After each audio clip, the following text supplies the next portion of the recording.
ਸਰੋਤਿਆਂ ਦਾ ਜਸਪਾਲ ਸਿੰਘ ਵੱਲੋਂ ਮੇਰੇ ਵੱਲੋਂ ਵਾਹਿਗੁਰੂ ਜੀ ਕਾ ਖਾਲਸਾ ਵਾਹਿਗੁਰੂ ਜੀ ਕੀ ਫਤਿਹ। ਅੱਜ ਅਸੀਂ ਸਿਆਟਲ ਦੇ ਵਿੱਚ ਕੈਂਟ ਇਵੈਂਟ ਸੈਂਟਰ ਦੇ ਵਿੱਚ ਪੜੂ ਸਾਹਿਬ ਵੱਲੋਂ ਪਹਿਲਾ ਸੈਮੀਨਾਰ ਲੈ ਕੇ ਆਪ ਜੀ ਦੇ ਹਾਜ਼ਰ ਹੋਏ ਹਾਂ। ਡਾਕਟਰ ਵਿਰਕ ਜੀ ਜੋ ਇੱਥੋਂ ਦੇ ਹੋਸਟ ਨੇ, ਉਹਨਾਂ ਦੇ ਸੱਦੇ 'ਤੇ ਬਹੁਤ ਸਾਰੀਆਂ ਸੰਗਤਾਂ ਇੱਥੇ ਹਾਲ ਦੇ ਵਿੱਚ ਪਹੁੰਚੀਆਂ ਹੋਈਆਂ ਨੇ। ਆਪ ਸਾਰਿਆਂ ਨੂੰ ਜੀ ਆਇਆਂ। ਵਾਹਿਗੁਰੂ ਜੀ ਕਾ ਖਾਲਸਾ ਵਾਹਿਗੁਰੂ ਜੀ ਕੀ ਫਤਿਹ ਜੀ। ਕੱਲ੍ਹ ਡਾਕਟਰ ਦਵਿੰਦਰ ਸਿੰਘ ਜੀ ਜੋ ਕਿ ਬੜੂ ਸਾਹਿਬ ਦੇ ਮੁੱਖ ਸੇਵਾਦਾਰ ਨੇ, ਉਹਨਾਂ ਦੇ ਨਾਲ ਸ਼ਰਨਜੀਤ ਭੈਣ ਜੀ ਇੰਡੀਆ ਤੋਂ ਕੱਲ੍ਹ ਇੱਥੇ ਸਿਆਟਲ ਦੇ ਵਿੱਚ ਪਹੁੰਚੇ ਨੇ। ਅਸੀਂ ਉਹਨਾਂ ਦਾ ਵੀ ਸਵਾਗਤ ਕਰਦੇ ਹਾਂ। ਵਾਹਿਗੁਰੂ ਜੀ ਕਾ ਖਾਲਸਾ ਵਾਹਿਗੁਰੂ ਜੀ ਕੀ ਫਤਿਹ। ਅੱਜ ਪਹਿਲੇ ਸੈਮੀਨਾਰ ਦੇ ਨਾਲ ਡਾਕਟਰ ਦਵਿੰਦਰ ਸਿੰਘ ਜੀ ਦਾ ਇਹ ਟ੍ਰਿਪ ਸਾਰੇ USA ਦੇ ਵਿੱਚ ਲੈ ਕੇ ਜਾ ਰਹੇ ਹਾਂ। ਅਸੀਂ ਜਸ TV ਦੇ ਨਾਲ ਬਹੁਤ ਜਗ੍ਹਾ ਆਪ ਸਾਰੀਆਂ ਸੰਗਤਾਂ ਦੇ TV ਦੇਖ ਰਹੀਆਂ ਸਾਰੀਆਂ ਸੰਗਤਾਂ ਦੇ ਵੀ ਦਰਸ਼ਨ ਹੋਣਗੇ। ਸਾਧ ਸੰਗਤ ਜੀ, ਬੜੂ ਸਾਹਿਬ ਦੇ ਜਿਹੜੇ ਚੱਲ ਰਹੇ ਪ੍ਰੋਗਰਾਮ ਨੇ ਉਹਨਾਂ ਤੋਂ ਆਪਾਂ ਭਲੀ ਭਾਂਤ ਜਾਣਕਾਰੀ ਬਹੁਤ ਵਾਰੀ ਸਮੇਂ ਸਿਰ ਆਪ ਜੀ ਨੂੰ ਦਿੰਦੇ ਵੀ ਰਹੇ ਹਾਂ ਜਸ TV ਦੇ ਰਾਹੀਂ। ਇਹਨਾਂ ਜੋ ਆਉਣ ਵਾਲੇ ਪ੍ਰੋਗਰਾਮਾਂ ਦੇ ਵਿੱਚ ਅਸੀਂ ਇਸ ਸਾਲ ਤੋਂ ਇੱਕ ਨਵਾਂ ਪ੍ਰੋਗਰਾਮ ਸ਼ੁਰੂ ਕੀਤਾ ਕਿ ਜੋ ਕਾਲਜ ਯੂਨੀਵਰਸਿਟੀ ਜੋ ਕਿ ਦਮਦਮਾ ਸਾਹਿਬ ਦੇ ਵਿੱਚ ਹੈ, ਗੁਰੂ ਕਾਸ਼ੀ ਦੇ ਵਿੱਚ, ਉੱਥੇ ਪਹਿਲਾਂ ਅਸੀਂ 131 ਬੱਚੇ ਲਏ ਔਰ ਅਮਰੀਕਾ ਦੀਆਂ ਸੰਗਤਾਂ ਨੇ ਉਹ 131 ਦੇ ਬੱਚਿਆਂ ਦੀ ਸਪੋਂਸਰਸ਼ਿਪ ਉਹਨਾਂ ਨੂੰ ਸਕਾਲਰਸ਼ਿਪ ਦੇ ਕੇ ਉਹਨਾਂ ਦੀ ਐਜੂਕੇਸ਼ਨ ਦੇ ਵਿੱਚ ਉਹਨਾਂ ਨੂੰ ਸਪੋਰਟ ਕੀਤਾ। ਪਰ ਹੁਣ ਮੈਂ ਪਿਛਲੇ ਹਫ਼ਤੇ ਇੰਡੀਆ ਤੋਂ ਜਾ ਕੇ ਆਇਆ, ਕਾਲਜ ਯੂਨੀਵਰਸਿਟੀ ਦੇ ਵਿੱਚ ਉਹਨਾਂ ਬੱਚਿਆਂ ਨੂੰ ਮਿਲ ਕੇ ਆਇਆ ਔਰ ਇਹਨਾਂ ਸੰਗਤਾਂ ਦੇ ਸਹਿਯੋਗ ਦੇ ਨਾਲ ਉਹ ਬੱਚਿਆਂ ਦੀ ਗਿਣਤੀ ਹੁਣ 195 ਹੋ ਚੁੱਕੀ ਹੈ। ਸੋ 131 ਤੋਂ 195 ਤੱਕ ਵੀ ਆਪਾਂ ਜ਼ਰੂਰ ਉਹਨਾਂ ਬੱਚਿਆਂ ਦੀ ਸਕਾਲਰਸ਼ਿਪ ਦੇ ਵਾਸਤੇ ਵੀ ਸੋਚਣਾ ਹੈਗਾ। ਪਲੱਸ ਅੱਜ ਜੋ ਇਸ ਹਾਲ ਦੇ ਵਿੱਚ ਅਸੀਂ ਇਕੱਠੇ ਹੋਏ ਹਾਂ, ਇਹਦੇ ਵਿੱਚ ਡਿਸਕਸ਼ਨਸ ਹੋਣੀਆਂ ਨੇ ਪੰਜਾਬ ਦੇ ਹਾਲਾਤਾਂ ਦੇ ਬਾਰੇ, ਪੰਜਾਬ ਦੀ ਪੋਲੀਟੀਕਲ ਸਿਚੁਏਸ਼ਨ, ਪੰਜਾਬ ਦੀ ਧਾਰਮਿਕ ਸਿਚੁਏਸ਼ਨ, ਆਉਣ ਵਾਲੇ ਸਮੇਂ ਦੇ ਵਿੱਚ ਅਸੀਂ ਕਿਸ ਤਰੀਕੇ ਦੇ ਨਾਲ ਉਹਨਾਂ ਸਾਰੇ ਜੋ ਚੱਲ ਰਹੇ ਪੰਜਾਬ ਦੇ ਇਸ਼ੂਜ਼ ਨੇ ਉਹਨਾਂ ਦੇ ਵਿੱਚ ਕਿਸ ਤਰੀਕੇ ਦੇ ਨਾਲ ਇਹ ਬੜੂ ਸਾਹਿਬ ਦੀ ਆਰਗੇਨਾਈਜੇਸ਼ਨ ਸਹਿਯੋਗ ਕਰ ਰਹੀ ਆ। ਜਦੋਂ ਪਿਛਲੇ ਸਾਲ ਪੰਜਾਬ ਦੇ ਵਿੱਚ ਹੜ੍ਹ ਆਏ, ਇਸ ਸਾਲ ਪੰਜਾਬ ਦੇ ਵਿੱਚ ਜੂਨ ਜੁਲਾਈ ਦੇ ਵਿੱਚ ਇੰਨੇ ਹੜ੍ਹ ਆਏ, ਬੜੂ ਸਾਹਿਬ ਦੀ ਆਰਗੇਨਾਈਜੇਸ਼ਨ ਨੇ ਉੱਥੇ ਵੀ ਬਹੁਤ ਜ਼ਿਆਦਾ ਯੋਗਦਾਨ ਪਾਇਆ। ਐਜੂਕੇਸ਼ਨ ਦੇ ਵਿੱਚ ਆਪ ਜਾਣਦੇ ਹੀ ਹੋ, ਬਹੁਤ ਸਾਲਾਂ ਤੋਂ ਬੜੂ ਸਾਹਿਬ ਦੀ ਆਰਗੇਨਾਈਜੇਸ਼ਨ 1984 ਤੋਂ ਲੈ ਕੇ 85 ਤੋਂ ਲੈ ਕੇ ਬੜੂ ਸਾਹਿਬ ਦੀ ਆਰਗੇਨਾਈਜੇਸ਼ਨ ਨੇ ਬੇਹੱਦ ਯੋਗਦਾਨ ਪਾਇਆ।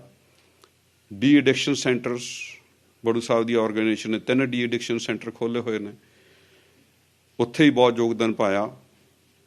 ਜੋ ਸਾਡੇ ਵੂਮਨ ਇੰਪਾਵਰਮੈਂਟ ਦੇ ਪ੍ਰੋਗਰਾਮਸ ਨੇ, ਪਿੰਡਾਂ ਦੀਆਂ ਬੱਚੀਆਂ ਨੂੰ ਬੜੂ ਸਾਹਿਬ ਦੇ ਵਿੱਚ ਲਿਆ ਕੇ ਉਹਨਾਂ ਨੂੰ ਐਜੂਕੇਟ ਕਰਕੇ ਉਹਨਾਂ ਨੂੰ ਟੀਚਰ ਬਣਾ ਕੇ ਅਤੇ ਫਿਰ ਉਹਨਾਂ ਨੂੰ ਇੰਪਲਾਇਮੈਂਟ ਵੀ ਦੇਣੀ।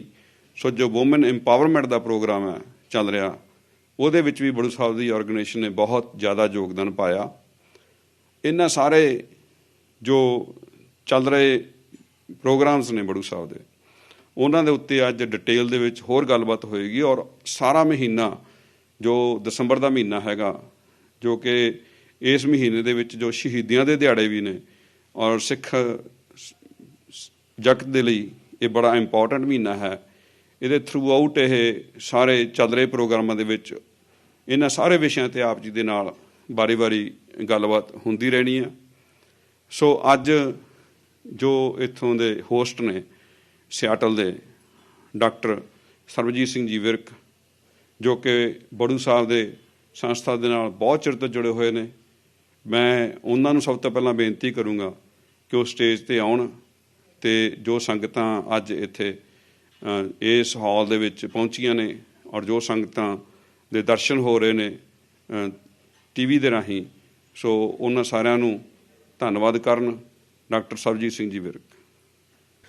ਸੰਗਤ ਜਸ ਪੰਜਾਬੀ ਟੀਵੀ ਦੇ ਦਰਸ਼ਕਾਂ ਨੂੰ ਪਿਆਰ ਤੇ ਅਦਬ ਸਹਿਤ ਫਤਿਹ ਬੁਲਾਉਣੇ ਜੀ। ਆਓ ਜੀ ਫਤਿਹ ਕਬੂਲ ਕਰਨੀ। ਵਾਹਿਗੁਰੂ ਜੀ ਕਾ ਖਾਲਸਾ, ਵਾਹਿਗੁਰੂ ਜੀ ਕੀ ਫਤਿਹ ਜੀ। ਸਰਦਾਰ ਜਸਪਾਲ ਸਿੰਘ ਜੀ, ਬਹੁਤ ਬਹੁਤ ਸ਼ੁਕਰੀਆ ਆਪ ਜੀ ਦਾ। ਤੇ ਬੜੀ ਸਾਡੀ ਖੁਸ਼ਕਿਸਮਤੀ ਹੈ ਸਿਆਟਲ ਦੀ ਸਾਧ ਸੰਗਤ ਦੀ, ਤੇ ਬੜੀ ਸਾਧ ਸੰਗਤ ਤੇ ਮਾਣ ਹੈ ਕਿ ਸਾਧ ਸੰਗਤ ਦੇ ਪਿਆਰ ਸਦਕਾ, ਸਾਧ ਸੰਗਤ ਦੀ ਕੰਟਰੀਬਿਊਸ਼ਨ ਸਦਕਾ, ਖਾਸ ਕਰਕੇ ਇਸ ਸਾਲ ਬਹੁਤ ਆਪ ਜੀ ਨੇ ਉਤਸ਼ਾਹ ਦਿਖਾਇਆ। ਤੇ ਇਸ ਸਦਕਾ ਤੇ ਪਹਿਲਾਂ ਤੋਂ ਵੀ ਡਾਕਟਰ ਸਾਹਿਬ ਜਦੋਂ ਵੀ ਟ੍ਰਿਪ ਸ਼ੁਰੂ ਕਰਦੇ ਆਪਣਾ ਅਮਰੀਕਾ ਦਾ, ਉਹ ਸਿਆਟਲ ਤੋਂ ਕਰਦੇ ਆ। ਤੇ ਆਪਾਂ ਸਾਰੀ ਸੰਗਤ ਵੱਲੋਂ ਸਰ ਡਾਕਟਰ ਸਾਹਿਬ ਨੂੰ, ਡਾਕਟਰ ਦਵਿੰਦਰ ਸਿੰਘ ਜੀ ਨੂੰ, ਜੋ ਕਿ ਬੜੂ ਸਾਹਿਬ ਦੇ ਮੁੱਖ ਸੇਵਾਦਾਰ ਨੇ, ਜਿਸ ਤਰ੍ਹਾਂ ਜਸਪਾਲ ਸਿੰਘ ਜੀ ਹੋਰਾਂ ਨੇ ਕਿਹਾ, ਉਹਨਾਂ ਨੂੰ ਜੀ ਆਇਆਂ ਨੂੰ ਕਹਿੰਦੇ। ਜਸ ਪੰਜਾਬੀ ਟੀਵੀ ਦੇ ਪ੍ਰੋਗਰਾਮ ਕਰਨ ਵਾਲਿਆਂ ਨੂੰ, ਸਾਰਿਆਂ ਨੂੰ, ਪ੍ਰਬੰਧਕਾਂ ਨੂੰ, ਆਪਣੇ ਸ਼ਮਿਤਾ ਭੈਣ ਜੀ ਹੋਰਾਂ ਨੂੰ ਜੀ ਆਇਆਂ ਨੂੰ ਕਹਿੰਦੇ, ਜਿਹੜੇ ਕਿ ਇੰਨੀ ਮਿਹਨਤ ਕਰਕੇ ਬੜੂ ਸਾਹਿਬ ਤੋਂ ਬਹੁਤ ਚਿਰ ਤੋਂ ਜੁੜੇ ਹੋਏ ਨੇ। ਤੇ ਮੁਕਤਾ ਭੈਣ ਜੀ ਤੇ ਆਪਣੇ ਸਿਮਰਨ ਭੈਣ ਜੀ ਜੋ ਕਿ ਡੈਲਸ ਤੋਂ ਆਏ ਨੇ, ਇਹਨਾਂ ਦਾ ਬਹੁਤ ਬਹੁਤ ਧੰਨਵਾਦ ਤੇ ਇਹਨਾਂ ਨੂੰ ਜੀ ਆਇਆਂ। ਚਰਨਜੀਤ ਭੈਣ ਜੀ ਜੋ ਡਾਕਟਰ ਸਾਹਿਬ ਜੀ ਨਾਲ ਆਏ, ਉਹਨਾਂ ਨੂੰ ਜੀ ਆਇਆਂ। ਤੇ ਸਾਰੀ ਸੰਗਤ ਜੀ, ਆਪਾਂ ਚਲੋ ਆਪਾਂ ਘਰ ਦੇ ਮੈਂਬਰ ਹੀ ਆ, ਆਪ ਜੀ ਨੂੰ ਵੀ ਜੀ ਆਇਆਂ ਤੇ ਆਪ ਜੀ ਵੱਲੋਂ ਸਾਰਿਆਂ ਨੂੰ ਆਪ ਜੀ ਨੂੰ ਜੀ ਆਇਆਂ। ਤੇ ਜਿਹੜੀ ਮੈਂ ਗੱਲ ਕਰਨੀ ਚਾਹੁੰਦੇ ਹਾਂ ਕਿ ਇਹ ਇੰਪੋਰਟੈਂਟ ਆਪਣਾ ਬਹੁਤ ਇੰਪੋਰਟੈਂਟ ਜਿਹੜਾ ਵਿਸ਼ਾ ਉਹਦੇ ਤੇ ਆਪਾਂ ਅੱਜ ਗੱਲ ਕਰਨੀ ਹੈ ਕਿ ਪੰਜਾਬ ਦੇ ਵਿੱਚ ਇਸ ਵੇਲੇ ਬਹੁਤ ਆਪਾਂ ਨੂੰ ਪਤਾ ਕਿ ਕਿਹੜੀ ਪ੍ਰੋਬਲਮ ਹੈ ਜਿਹੜੀ ਪੰਜਾਬ ਦੇ ਵਿੱਚ ਨਹੀਂ ਹੈਗੀ। ਉਹਦਾ ਰੀਜ਼ਨ ਇਹ ਹੈ ਕਿ ਜਦੋਂ ਆਪਾਂ ਬਾਣੀ ਨਾਲ ਜੁੜੇ ਹੋਏ ਸੀ, ਉਦੋਂ ਆਪਣੀ ਬੜੀ ਚੜ੍ਹਦੀ ਕਲਾ ਹੁੰਦੀ ਸੀ। ਬੜੇ ਬੜੇ ਔਖੇ ਸਮਿਆਂ ਦੇ ਵਿੱਚੋਂ ਆਪਾਂ ਪੰਥ ਨੂੰ ਕੱਢ ਕੇ ਲਿਆਂਦਾ, ਜਦੋਂ ਕਿ ਜੰਗਲਾਂ ਦੇ ਵਿੱਚ ਸਾਰੇ ਜੰਗਲ ਨੂੰ ਅੱਗ ਲਾਤੀ ਸੀ। ਬਾਬਾ ਦੀਪ ਸਿੰਘ ਜੀ ਨਾ ਕਿ ਸਿੰਘਾਂ ਨੂੰ ਬਾਹਰ ਕੱਢਿਆ ਤੇ ਸਾਰੇ ਉਹਨਾਂ ਨੂੰ ਇਹਨੇ ਮੁਸਲਮਾਨਾਂ ਦੇ ਘੇਰਿਆਂ ਵਿੱਚੋਂ ਵੀ ਕੱਢ ਕੇ ਬਾਹਰ ਕਾਮਯਾਬੀ ਨਾਲ ਆਏ ਕਿਤੇ ਵਾਲੇ ਪੰਥ ਨੂੰ ਚੜ੍ਹਦੀ ਕਲਾ ਵਿੱਚ ਰੱਖਿਆ। ਤੇ ਬਾਬਾ ਬੰਦਰ ਸਿੰਘ ਬਹਾਦਰ ਜੀ ਨੇ ਪਹਿਲਾ ਸਿੱਖ ਰਾਜ ਸਥਾਪਿਤ ਕੀਤਾ ਤੇ ਉਹਨਾਂ ਨੇ ਇੰਨੀ ਹਨੇਰੀ ਲਿਆਤੀ ਪੰਜਾਬ ਦੇ ਵਿੱਚ ਕਿ ਕੋਈ ਉਹਨਾਂ ਦੇ ਅੱਗੇ ਰੋਕ ਹੀ ਨਹੀਂ ਸਕਿਆ। ਬੜੇ ਬੜੇ ਉਹਨਾਂ ਨੇ ਕਾਰਨਾਮੇ ਕੀਤੇ। ਆਪ ਜੀ ਨੂੰ ਪਤਾ ਹੈ, ਸਾਹਿਬਜ਼ਾਦਿਆਂ ਦਾ ਬਦਲਾ ਬਹੁਤ ਚੰਗੀ ਤਰ੍ਹਾਂ ਲਿਆ। ਤੇ ਉਹਦੇ ਤੋਂ ਬਾਅਦ ਆਪਾਂ ਕੱਟ ਸ਼ਾਟ ਕਰਦੇ ਹਾਂ ਕਿ ਮਹਾਰਾਜਾ ਰਣਜੀਤ ਸਿੰਘ ਨੇ ਰਾਜ ਐਸਟੈਬਲਿਸ਼ ਕੀਤਾ ਤੇ ਉਹ ਇਹੋ ਜਿਹਾ ਰਾਜ ਐਸਟੈਬਲਿਸ਼ ਕੀਤਾ ਕਿ BBC ਨੇ ਇੱਕ ਜਿਹੜੀ ਪੋਲਿੰਗ ਕੀਤੀ ਸੀ ਸਾਰੀ ਦੁਨੀਆ ਦੇ ਦੇਸ਼ਾਂ ਦੇ ਨਾਲ, ਤੇ ਉਹਦੇ ਚੋਂ ਇਹ ਕਨਕਲੂਡ ਹੋਇਆ ਕਿ ਮਹਾਰਾਜਾ ਰਣਜੀਤ ਸਿੰਘ ਦਾ ਸਿੱਖ ਰਾਜ ਜਿਹੜਾ ਸੀ, ਅਜੇ ਤੱਕ ਹਿਊਮਨ ਹਿਸਟਰੀ ਦੇ ਵਿੱਚ ਇਹੋ ਜਿਹਾ ਰਾਜ ਨਹੀਂ ਹੋਇਆ। ਤੇ ਇੰਨੀਆਂ ਅਚੀਵਮੈਂਟਸ ਆਪਣੀਆਂ ਸੀ, ਇੰਨੇ ਆਪਾਂ ਬਲਵਾਨ ਹੁੰਦੇ ਸੀ। ਸਰਦਾਰ ਹਰੀ ਸਿੰਘ ਨਲੂਆ ਨੇ 2 ਹੱਥ ਨਾਲ ਫੜ ਕੇ ਸ਼ੇਰ ਨੂੰ ਪਾੜਤਾ ਸੀ। ਸਰਦਾਰ ਹਰੀ ਸਿੰਘ ਨਲੂਆ ਦੀ ਜਿਹੜੀ ਫੋਟੋ ਹੈ ਜਰਸੀ, ਆਪਣੀ ਜਰਸੀਆਂ ਤੇ ਡੈਲਸ ਦੀ ਟੀਮ ਨੇ, ਕਾਊਬॉयਜ਼ ਨੇ ਲਾਈ ਹੋਈ, ਬੜੀ ਮਾਣ ਵਾਲੀ ਗੱਲ ਹੈ। ਪਰ ਹੁਣ ਆਪਾਂ ਨੂੰ ਪਤਾ ਹੈ ਕਿ ਅਸਲੀਅਤ ਕੀ ਹੈ ਕਿ ਆਪਾਂ ਇੱਥੋਂ ਤੱਕ ਵੀ ਆਪਾਂ ਹੋ ਗਏ ਕਿ ਆਪਾਂ ਨੂੰ ਇਹ ਯਕੀਨ ਕਰਨਾ ਵੀ ਔਖਾ ਲੱਗਦਾ ਕਿ ਬਾਬਾ ਦੀਪ ਸਿੰਘ ਜੀ ਸਿਰ ਤਲੀ ਤੇ ਰੱਖ ਕੇ, ਸਿਰ ਧੜ ਵੱਖਰਾ, ਸੀਸ ਤਲੀ ਧੜ ਤੋਂ ਵੱਖਰਾ ਹੋ ਕੇ ਲੜੇ ਸੀ। ਉਹਨਾਂ ਨੇ ਤਾਂ ਲੜ ਕੇ ਦਿਖਾਤਾ, ਆਪਾਂ ਉਹਨੂੰ ਵਿਸ਼ਵਾਸ ਕਰਨਾ ਵੀ ਔਖਾ ਹੋ ਗਿਆ। ਹੁਣ ਪੰਜਾਬ ਦੇ ਵਿੱਚ ਆਪ ਜੀ ਨੂੰ ਦੱਸਣਾ ਚਾਹੁੰਦੇ ਹਾਂ ਕਿ ਸਾਡਾ ਫਰਜ਼ ਇਹ ਹੈ ਕਿ ਜੇ ਕੋਈ ਸਾਡੀ ਨੌਲੇਜ ਆਪ ਜੀ ਨੂੰ ਦੱਸਣਾ ਤੇ ਆਪ ਜੀ ਨੇ ਉਹਦਾ ਖਿਆਲ ਰੱਖਣਾ। ਆਪ ਜੀ ਸਾਰੀਆਂ ਸੰਗਤਾਂ ਨੇ। ਹਾਲਾਤ ਇਹ ਨੇ ਕਿ ਪੰਜਾਬ ਦੇ ਵਿੱਚ ਇੱਕ ਪ੍ਰੋਗਰਾਮ ਜਿਹੜਾ ਸ਼ੁਰੂ ਕੀਤਾ ਸਰਦਾਰ ਇੰਦਰਜੀਤ ਸਿੰਘ ਜੀ ਨੇ, ਜਿਹੜੇ ਕਿ ਕੈਪਟਨ ਅਮਰਿੰਦਰ ਸਿੰਘ ਦੇ ਮਾਮਾ ਜੀ ਨੇ, ਕਿ ਜਿਹੜੇ ਕਿਸਾਨ ਸੁਸਾਈਡ ਕਰ ਲੈਂਦੇ ਨੇ, ਉਹਨਾਂ ਦੇ ਬੱਚਿਆਂ ਨੂੰ ਪੜ੍ਹਾਉਂਦੇ ਨੇ, ਸਪੋਰਟ ਕਰਦੇ। ਉਹਨਾਂ ਦੇ ਵਿੱਚ ਸਾਨੂੰ ਵੀ ਮੌਕਾ ਮਿਲਿਆ, ਅਸੀਂ ਉੱਥੇ ਗਏ। ਤੇ ਇਹੋ ਜਿਹੇ ਪਰਿਵਾਰ ਨੇ ਇੰਨੇ ਇਹ ਮਤਲਬ ਯਕੀਨ ਨਹੀਂ ਆਉਂਦਾ ਕਿ ਪੰਜਾਬ ਦੇ ਵਿੱਚ ਇਹ ਦਸ਼ਾ। ਮੈਂ ਤੁਹਾਨੂੰ ਇੱਕ ਐਗਜ਼ਾਮਪਲ ਦਿੰਦਾ ਕਿ ਅਸੀਂ ਇੱਕ ਪਰਿਵਾਰ ਹੈ, ਉਹਨਾਂ ਨੇ ਦੱਸਿਆ ਸੀ ਕਿ ਉਹਨਾਂ ਦੇ ਹਸਬੈਂਡ ਨੇ, ਬੀਬੀ ਦੀ ਨੇ ਸੁਸਾਈਡ ਕਰ ਲਿਆ ਸੀ। ਉਹ ਕਹਿੰਦੇ ਵੀ ਜਾਣੀ ਕਹਿੰਦੇ ਟੈਨਸ਼ਨ ਜੀ ਲੈ ਗਿਆ ਸੀ। ਤੇ ਕਹਿੰਦੇ ਵੀ ਉਹ ਕਦੇ ਦਿਹਾੜੀ ਤੇ ਜਾਂਦਾ ਸੀ, ਕਦੇ ਨਹੀਂ ਸੀ ਜਾਂਦਾ। ਕਹਿੰਦੇ ਜਦੋਂ ਜਾਂਦਾ ਸੀ ਉਦੋਂ ਕੋਈ ਅਸੀਂ ਵਿੱਚੋਂ ਰੋਟੀ ਰਾਟੀ ਖਾ ਲੈਂਦੀ ਸੀ। ਤੇ ਕਹਿੰਦੇ ਵੀ ਉਹਦੇ ਅਖੀਰਲੀ ਉਹ ਜਦੋਂ ਉਹਨੇ ਸੁਸਾਈਡ ਕੀਤਾ ਉਹਦੇ ਤੋਂ ਪਹਿਲਾਂ ਉਹ ਖੰਡ ਲੈ ਕੇ ਆਇਆ, ਉਹਨੇ ਦਿਹਾੜੀ ਕੀਤੀ, ਖੰਡ ਲੈ ਕੇ ਆਇਆ ਤੇ ਆਪਣੇ ਕਹਿੰਦਾ ਵੀ ਮੁੰਡੇ ਨੂੰ, ਸਰ ਮੇਰੇ ਬੱਚੇ ਨੂੰ ਕਹਿੰਦਾ ਵੀ ਚਾਹ ਬਣਾ। ਉਹਨੇ ਚਾਹ ਬਣਾਈ ਤੇ ਉਹਦੇ ਤੋਂ ਕਹਿੰਦਾ ਵੀ ਉਹਨੇ ਦਵਾਈ ਪੀਤੀ ਹੋਈ ਸੀ। ਉਹਨੂੰ ਕਹਿੰਦਾ ਵੀ ਮੈਂ ਦਵਾਈ ਪੀਤੀ ਹੋਈ ਵੀ ਮੈਂ ਚਲੇ ਜਾਣਾ। ਤੇ ਉਹ ਕਹਿੰਦੀ ਵੀ ਮੈਂ ਤੈਨੂੰ ਲੈ ਕੇ ਜਾਂਦੀ। ਕਹਿੰਦੀ ਕਿੱਥੇ ਲੈ ਕੇ ਜਾਏਗੀ? ਕਹਿੰਦੀ ਉਹਦੀ ਤਮੰਨਾ, ਅਖੀਰਲੀ ਤਮੰਨਾ ਇਹ ਸੀ ਮੈਂ ਖੰਡ ਦੀ ਚਾਹ ਪਿਆਉਣੀ ਹੈ। ਵੀ ਉਹਨੂੰ ਲੂਣ ਦੀ ਚਾਹ ਬਣਾਉਂਦੀ ਹੁੰਦੀ ਸੀ ਵਿਚਾਰੇ। ਤੇ ਮੈਂ ਕਿਸੇ ਨੂੰ ਯੂਨੀਵਰਸਿਟੀ ਗਏ ਸੀ, ਨਿਊ ਜਰਸੀ, ਤੇ ਉਹਨੂੰ ਦੱਸਿਆ। ਉਹ ਕਹਿੰਦੇ ਵੀ ਕਿਵੇਂ ਹੋ ਸਕਦਾ ਕਿ ਪੰਜਾਬ 'ਚ ਕੋਈ ਇੰਨੀ ਦੁਰਦਸ਼ਾ ਦੀ ਹਾਲਤ 'ਚ ਹੋਵੇ। ਮੈਂ ਦੱਸਣਾ ਹੀ ਚਾਹੁੰਦਾ ਕਿ ਆਪਾਂ ਜਿਹਨੂੰ ਜੇ ਨਹੀਂ ਪਤਾ ਇਹਦਾ ਮਤਲਬ ਨਹੀਂ ਆਪਾਂ ਆਪਣੇ ਫਰਜ਼ ਤੋਂ ਖਾਲੀ ਹੋ ਗਏ, ਵਿਹਲੇ ਹੋ ਗਏ। ਆਪਣਾ ਫਰਜ਼ ਬਣਦਾ ਹੈ ਕਿ ਆਪਾਂ ਇਸ ਵੇਲੇ ਪੰਥ ਦੇ ਬਹੁਤ ਔਖਾ ਸਮਾਂ ਹੈ, ਬਹੁਤ ਔਖਾ ਸਮਾਂ ਹੈ। ਜਿਹੜੀਆਂ ਵੀ ਆਰਗੇਨਾਈਜੇਸ਼ਨ ਪੰਥ ਦਾ ਖਿਆਲ ਰੱਖ ਰਹੀਆਂ, ਪੰਥ ਦੀ ਚੜ੍ਹਦੀ ਕਲਾ ਵਾਸਤੇ ਕੰਮ ਕਰ ਰਹੀਆਂ, ਉਹਨਾਂ ਨੂੰ ਆਪਾਂ ਨੂੰ ਪੂਰੀ ਤਰ੍ਹਾਂ ਸਪੋਰਟ ਕਰਨਾ ਚਾਹੀਦਾ। ਆਪਣਾ ਇਖਲਾਕੀ ਫਰਜ਼ ਬਣਦਾ ਹੈ। ਉਹ ਪੰਥ ਜਿਹੜਾ ਕਿ 10ਵੇਂ ਪਾਤਸ਼ਾਹ ਮਹਾਰਾਜ ਸਾਹਿਬ ਜੀ ਨੇ ਇੰਨੀਆਂ ਕੁਰਬਾਨੀਆਂ ਕਰਕੇ ਸਥਾਪਿਤ ਕੀਤਾ, ਮਹਾਰਾਜ ਸਾਹਿਬ ਜੀ ਦਾ ਪੰਥ ਹੈ। ਆਪਾਂ ਸਾਰੇ ਮਹਾਰਾਜ ਸਾਹਿਬ ਜੀ ਦੇ ਬੱਚੇ ਹਾਂ, ਆਪਾਂ ਸਾਰਾ ਇੱਕ ਪਰਿਵਾਰ ਹੈ। ਜਿਹੜੀ ਵੀ ਸੰਸਥਾ ਪੰਥ ਦਾ ਖਿਆਲ ਰੱਖਦੀ ਹੈ, ਪੰਥ ਦਾ ਕੰਮ ਕਰਦੀ ਹੈ, ਆਪਾਂ ਨੂੰ ਸਪੋਰਟ ਕਰਨਾ ਚਾਹੀਦਾ ਹੈ। ਆਪਾਂ ਨੂੰ ਇਹ ਦੇਖੋ, ਆਪਾਂ ਜੇ ਆਪਣੀ ਜ਼ਿੰਦਗੀ ਲੰਘਦੀ ਜਾਂਦੀ ਹੈ, ਅਖੀਰ 'ਤੇ ਆਪਣੇ ਉਹ ਕੰਮ ਆਉਣਾ ਜਿਹੜੇ ਆਪਾਂ ਚੰਗੇ ਕੰਮ ਕੀਤੇ, ਅਤੇ ਪੰਥ ਦੀ ਸੇਵਾ ਕਰਨ ਤੋਂ ਚੰਗਾ ਕੰਮ ਹੋਰ ਹੋ ਨਹੀਂ ਸਕਦਾ। ਅਤੇ ਪੰਥ ਇਸ ਕਰਕੇ ਪੰਥ ਦੀ ਸੇਵਾ ਕਰਨੀ ਕਿ ਪੰਥ ਮਾਨਵਤਾ ਵਾਸਤੇ ਹੈ। ਆਪਾਂ ਹਰ ਰੋਜ਼ ਅਰਦਾਸ ਕਰਦੇ ਹਾਂ ਕਿ ਜਦੋਂ ਵੀ ਆਪਣੇ ਚੰਗਾ ਸਮਾਂ ਹੋਵੇ, ਮਾੜਾ ਸਮਾਂ ਹੋਵੇ, ਅਰਦਾਸ ਕਰਨ ਤੋਂ ਬਾਅਦ ਆ ਕੇ ਆਪਾਂ ਕਹਿੰਦੇ ਨਾਨਕ ਨਾਮ ਚੜ੍ਹਦੀ ਕਲਾ, ਤੇਰੇ ਭਾਣੇ ਸਰਬੱਤ ਦਾ ਭਲਾ। ਇਹੋ ਜਿਹਾ ਪੰਥ ਜਿਹੜਾ ਸਾਰੇ ਸੰਸਾਰ ਦਾ ਭਲਾ ਚਾਹੁੰਦਾ ਹੈ, ਉਹਦਾ ਭਲਾ ਕਰਨ ਵਾਸਤੇ, ਉਹਦੀ ਚੜ੍ਹਦਾ ਕਰਨ ਵਾਸਤੇ ਆਪਣਾ ਫਰਜ਼ ਬਣਦਾ ਹੈ ਕਿ ਆਪਾਂ ਪੂਰਾ ਯੋਗਦਾਨ ਪਾਈਏ। ਅਤੇ ਆਪਾਂ ਨੂੰ ਇੱਥੇ ਜੇ ਥੋੜ੍ਹਾ ਜਿਹਾ ਵੀ ਸੋਚ ਕੇ ਦੇਖੀਏ, ਆਪਣੇ ਫਰਜ਼ ਪਛਾਣੀਏ, ਤਾਂ ਆਪਾਂ ਆਪਣਾ ਤਾਂ ਕੁਛ ਨਹੀਂ ਵਿਗੜਦਾ। ਜੇ ਆਪਾਂ ਇੱਕ ਬੱਚਾ ਸਪੌਂਸਰ ਕਰ ਲਈਏ, 5 ਕਰ ਲਈਏ, 10 ਵੀ ਕਰ ਲਈਏ, ਆਪਾਂ ਤਾਂ ਇੱਕ ਬੱਚੇ ਦੇ ਕਹਿੰਦੇ ਤਾਂ ਕਰਕੇ ਇਹ ਨਹੀਂ ਕਿ ਰਿਵਾਜ਼ਾ ਪੈ ਗਿਆ ਕਿ ਜੀ ਇੰਨੇ ਕੁ ਕਰ ਸਕਦੇ। ਇੱਕ ਹੁਣੇ ਵੀਰ ਆਏ ਨੇ, ਉਹਨੇ ਪਿਛਲੇ ਸਾਲ ਵੀ ਇੱਕ ਲਾਈਫ ਟਾਈਮ ਬੱਚਾ ਸਪੌਂਸਰ ਕੀਤਾ ਸੀ, ਅਤੇ ਹੁਣ ਵੀ ਕੀਤਾ ਫਿਰ। ਅਤੇ ਇਹੀ ਆਪਣਾ ਫਰਜ਼ ਬਣਦਾ, ਵੱਧ ਤੋਂ ਵੱਧ 10ਵੇਂ ਪਾਤਸ਼ਾਹ ਮਹਾਰਾਜ ਸਾਹਿਬ ਦੀਆਂ ਖੁਸ਼ੀਆਂ ਪ੍ਰਾਪਤ ਕਰੀਏ। ਅਤੇ ਖੁਸ਼ੀ ਦੀ ਗੱਲ ਇਹ ਹੈ ਕਿ ਬੜੀ ਚੜ੍ਹਦੀ ਕਲਾ ਵਾਲੇ ਸਿੰਘ ਇਸ ਵੇਲੇ ਆਪਣੇ ਕੋਲ ਹੈਗੇ ਨੇ, ਬੜੀ ਨਾਮ ਬਾਣੀ ਜਪਣ ਵਾਲੇ ਨੇ, ਅਤੇ ਬੜਾ ਪੰਥ ਦਾ ਦਰਦ ਰੱਖਣ ਵਾਲੇ ਨੇ।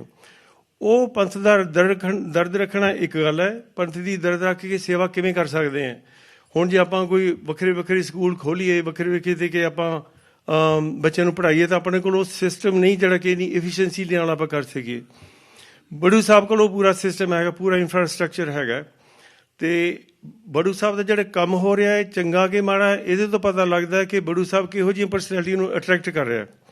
ਬਾਬਾ ਜੀ ਇਕਬਾਲ ਸਿੰਘ ਨੇ ਆਪ ਆਪਣਾ ਪੂਰਾ ਜੀਵਨ ਲਾ ਦਿੱਤਾ ਬੜੂ ਸਾਹਿਬ ਦੀ ਸੇਵਾ ਕਰਨ ਵਾਸਤੇ, ਆਪਣੀ ਪੂਰੀ ਪ੍ਰਾਪਰਟੀ ਬੜੂ ਸਾਹਿਬ ਦੇ ਨਾਂ ਲਾ ਦਿੱਤੀ। ਡਾਕਟਰ ਖੇਮ ਸਿੰਘ ਜੀ ਗਿੱਲ ਜੀ ਨੇ ਬਹੁਤ ਸਾਰੀ ਜ਼ਿੰਦਗੀ ਇੱਥੇ ਲਾ ਦਿੱਤੀ। ਅਤੇ ਆਪਣੇ ਡਾਕਟਰ ਗਿੱਲ ਜਿਹੜੇ ਹੋਰ ਸੀ, ਆਪਣੇ PU ਦੇ ਡੀਨ ਸੀ, ਉਹਨਾਂ ਦੇ ਬ੍ਰਦਰ ਵੀ।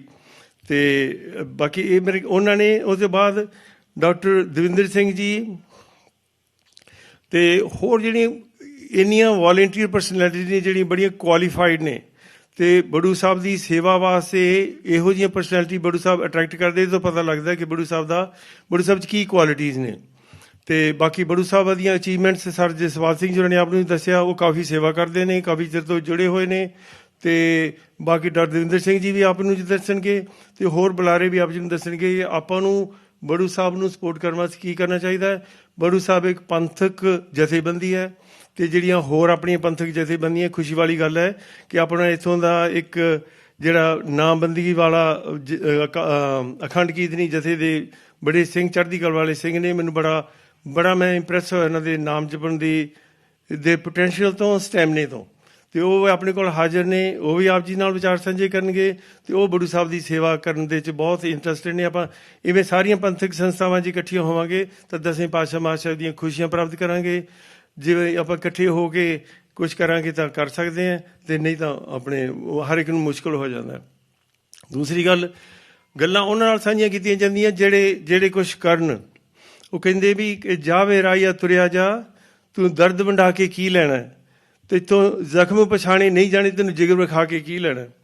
ਜਿਹੜੇ ਉਹ ਵਿਚਾਰੇ ਉੱਥੇ ਹੁਣ ਪੰਜਾਬ 'ਚ ਰੁਲਦੇ ਆ, ਹਰ ਇੱਕ ਨੂੰ ਨਹੀਂ ਦੁੱਖ ਦੱਸਦੇ, ਉਹਨੂੰ ਹੀ ਦੱਸਦੇ ਜਿਹੜਾ ਕੋਈ ਪਛਾਣਦਾ ਉਹਨਾਂ ਦਾ ਦੁੱਖ। ਆਪ ਜੀ ਦੁੱਖ ਪਛਾਣਨ ਵਾਲੇ ਹੋ, ਇਸ ਕਰਕੇ ਆਪ ਜੀ ਨੂੰ ਬੇਨਤੀ ਹੈ ਕਿ ਆਪਾਂ ਉਹਨਾਂ ਦਾ ਦੁੱਖ ਪਛਾ ਕੇ ਅਤੇ ਉਹਨਾਂ ਦਾ ਦਰਦ ਵੰਡਾਈਏ।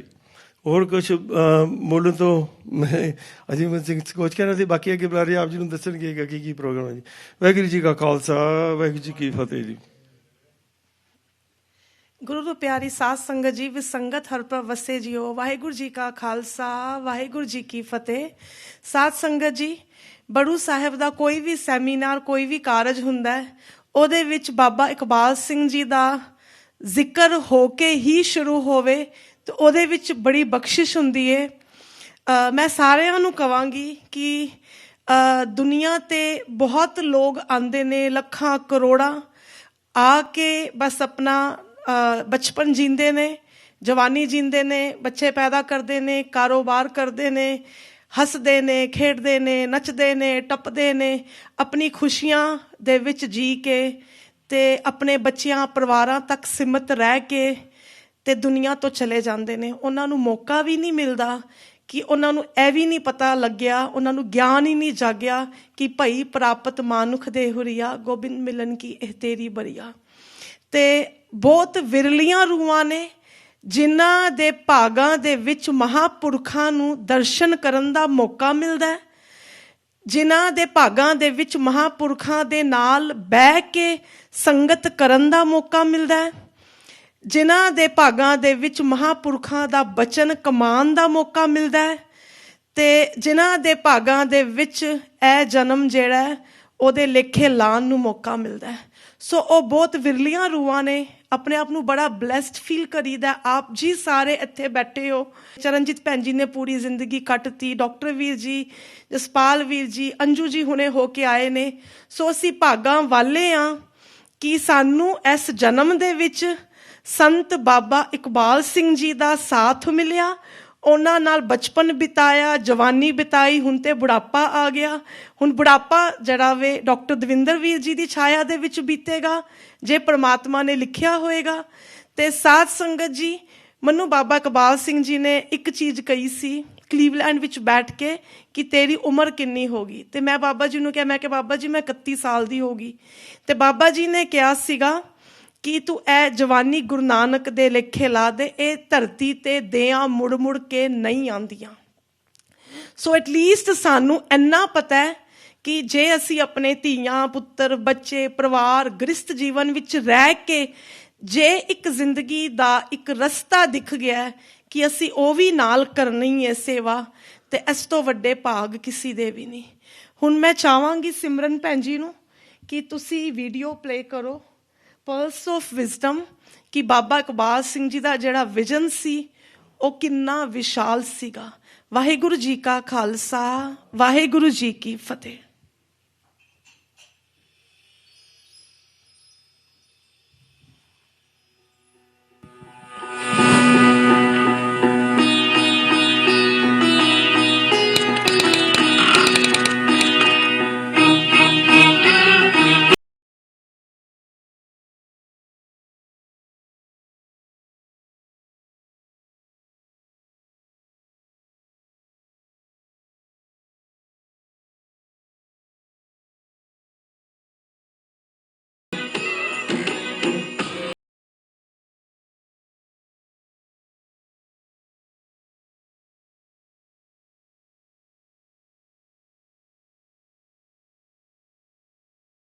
Crusade under the auspices of Sant Atar Singh Ji and Sant Teja Singh Ji, audacious, austere and always giving. A crusade where the optimism of the leading light made cynicism cease to exist. Was thus born the Kalgidhar Society to enrich lives for individuals by building a better tomorrow with a simple thinking that one wants to serve first. A mission to provide education and healthcare to people in rural parts of India. Dr. Neelam, Dr. Devinder Singh, Bapji, they have committed themselves to a mission of serving others. A crusade that inspires people to think bigger than what they could ever. It's no secret that the education-led transformation of rural North India by the Kalgidhar Society's Akal Academies is a heartening outcome of the sweat, spirit and service of large number of volunteers driven by a purpose serving much beyond their capabilities. The way they teach, they call it value-based education, creating good human beings. The whole focus on educating women. In our villages, people have access to good education. How they're able to take these small contributions, been so successful and built so much with it. The way they were doing that was the donations will be matched by the local community and land would be donated. A crusade that scoffed at just another convention and leveled many barriers. The ingenious idea of starting a school with just lone classroom relieves resources, and here lies a great wisdom to start many schools at the same time. A crusade that taught all alike to refuse to be constrained ever. Mortgage me and get the funds required to make a Kal University Guru Ki Kashi. These words by Babaji 5 years back were strong enough to galvanize the rank and file. The think tank was pushed to evaluate options to raise funds from various sources. Equipped with the credit ratings of BBB, long-term stable, and A3 plus from leading credit rating agencies, and an observation that the Kalgidhar Trust derives from its established position of imparting value-based education in North India. Perhaps the Kalgidhar Society is the only NGO in North India to have raised 110 crores in bank loans. A crusade that keeps us enthused that nothing can hold us back ever. As the head of project says, having worked closely with Babaji, he always told us, if the goals are firm, the resources make a way on their own. Starting a rural school by building one class at a time with the best of technology, may it be smart boards or the language labs, or even delivering syllabus through cloud. It's truly resources finding a way to fulfill the purpose. A crusade that powered alternative thinking to make possibilities possible. Babaji's unique model of spotting and training teachers have created jobs for 2,700 rural girls as teachers, and many of these are the sole breadwinners for their families. Kalgidhar Trust take these young women who have very basic qualification. Plan is to take them from class 12 and make them good elementary teachers, then take them through a graduation program. But while they are doing that, they are also working. So during 6-year period, we expect them to be very good teachers. Our teachers one day will be much better teachers because they have experience on the job. A crusade that nurtures, that we shall accomplish something astounding to help someone change life for better. Badu Sahib is a very impressive organization that has undertaken the task of providing quality value-based education not only in Punjab but in many other states. Unfortunately, Punjab and some of its surrounding areas have been plagued by the drug menace. A very high percentage of youth in the state has been addicted to drugs. This is a challenge that Badu Sahib has undertaken to eradicate. Something extremely important that they are doing for the future of the state of Punjab, for the future of youth. A crusade of Baba Iqbal Singh Ji, bringing grace to human race.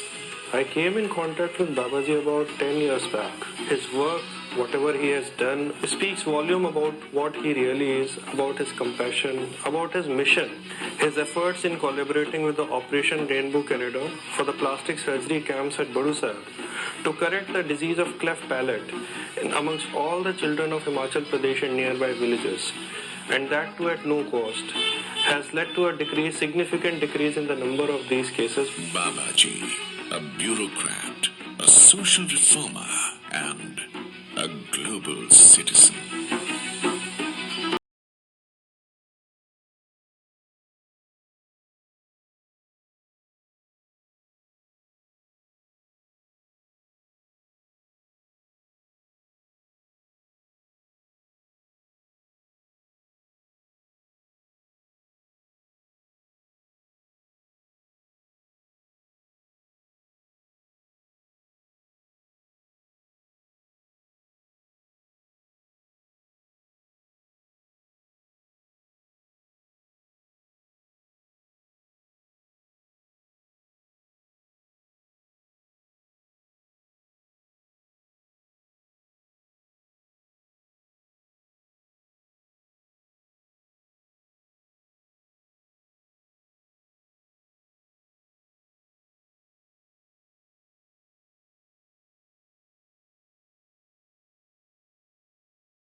ਸਾਧ ਸੰਗਤ ਜੀ, ਆਪਾਂ ਸਾਰਿਆਂ ਨੂੰ ਪਤਾ ਹੈ ਬਾਬਾ ਇਕਬਾਲ ਸਿੰਘ ਜੀ ਨੇ ਵਿਆਹ ਨਹੀਂ ਕਰਵਾਇਆ ਸੀ, ਬਟ ਜਦੋਂ ਬਾਬਾ ਜੀ ਆਖਿਰ ਵਕਤ ਤੇ ਗਏ, ਬਾਬਾ ਜੀ 70,000 ਬੱਚਿਆਂ ਦੇ ਪਿਤਾ ਸੀਗੇ।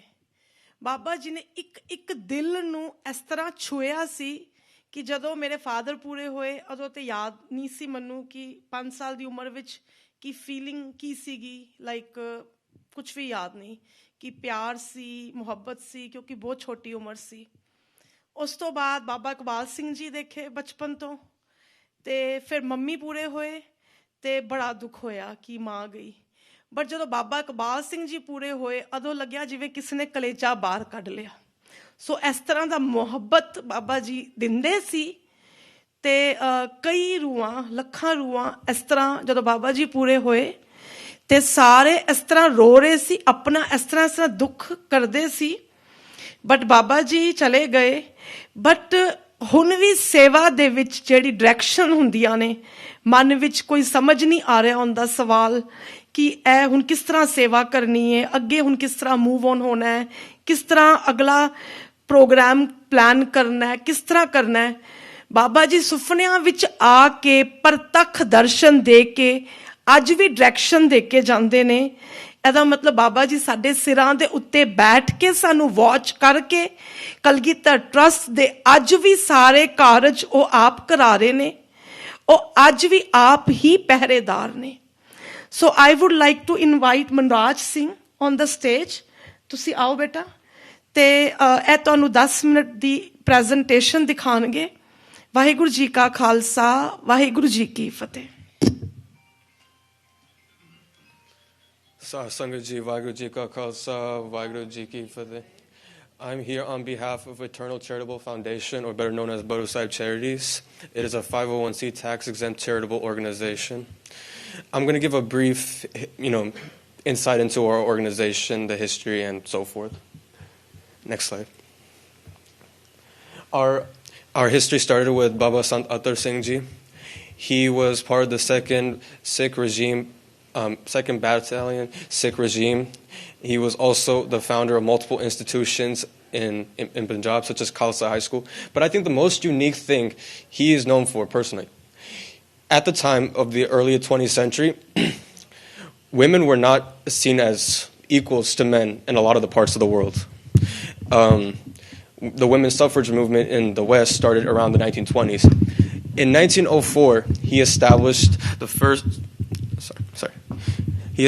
first all-girls school and college, way before it was the norm to educate women, to empower women, to give them independency, to teach them that they could be just as equal to men in society, that they can offer something to society. I see that's pretty unique.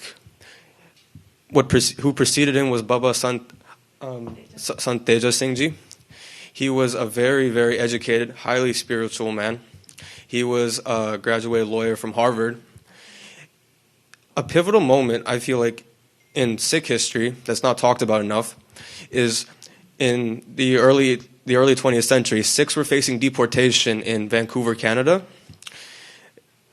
because they weren't seen as educated, they weren't seen as fit, they weren't seen as proper in society, they weren't seen as equals to the common folk at the time. What Sant Teja Singh Ji did was he went and represented all those Sikhs at that time, saying, no, we are educated, no, we do have something to offer society, no, we are more than what you think we are. We have something to offer society. We can build a structural society with you. And the question that comes up is, if he did not do that, if he did not represent those Sikhs at the time, would North America look the way it does today? Would Canada look the way it does today? Would there be 800,000 Sikhs in Canada? Would there be Sikhs who are in such high power in politics in Canada? Would Sikhs have the respect they have today in North America? Is that all possible if he did not take that pivotal step and ensure that Sikhs have that equal chance to be a part of society in North America? The two Babajis who preceded him were Baba Iqbal Singh Ji and Baba Kam Singh Ji. In 1956, the first piece of land for Baru Sahib was bought. In 1985, instead of seeing their chances to retire, to pamper themselves, Baba Iqbal Singh Ji was a retired agricultural director. Baba Kam Singh Ji was a retired vice chancellor. And instead of seeing that time to treat themselves, to relax, to, just enjoy themselves, they saw that as the chance to really make an impact, to really shape the future for so many kids, so many rural kids in Punjab at that time. He saw that the problem going on at that time, that kids were not being educated, that kids were falling into drugs and rehab before they were even 20. He saw that as a chance to make an impact, to do something that Punjab would not do. In 1986, they established the first school with the first 5 kids. Next slide. Today, there are 129 schools. There are 70,000 kids in attendance. There are 2 universities across the 5 states of Punjab. There are 3 de-addiction centers. There's a woman empowerment center. There are things that are tackling the problems that Punjab would not tackle. They are doing things that are producing success stories. They're producing winners coming out of Punjab. They're producing something that no one would do. Quite frankly, no one was going to take that initiative and help these kids. And now the success is right there. This started about 30 years ago. Now look at today. These are just some of the 5 states that it's across, mostly in Punjab, but yeah, the 5 states. There are 28,000 kids who are free. It means their education is paid for. They can attend, which means there's 50,000 kids in need of, aid and help to be able to afford their education. We offer plans such as $50 monthly, $500 yearly, $5,000 lifetime. The $5,000 lifetime is an endowment fund, meaning the money goes into interest, meaning once one kid graduates off that plan, another kid goes immediately onto that plan. These kids really are in desperate need of our help to make sure that we can ensure to them that they have an equal chance in society, that they have the same footing as kids in the West. To create the future success, to see these kids as more than just kids. We get to see them as family. We got to see them as our sons, our daughters, our brothers and sisters. We got to see them as family. We got to treat them as family. We want the best for our family. Why don't we ensure the best for these kids? Why don't we give them equal footing? Why don't we give them the chance to see their potential? Once we're dead, our money's going to stay. Our money's going to stay. But once we're gone, these kids are going to be what's left. Then their generation is going to come forth. Do we want to set the best possibility for a successful generation coming out of Punjab? Do we see this as a serious thing? I hope we do. These are just some of the success stories that come out of Kaldigarh Trust.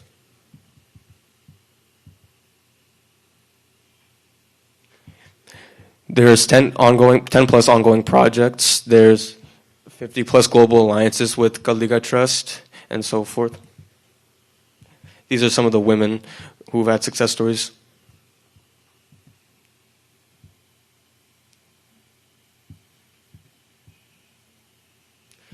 Women education and empowerment. So the unique thing about Eternal Charitable Foundation is they offer free teaching to these girls to when they graduate, they immediately can start teaching and be on an employment. They can be employed.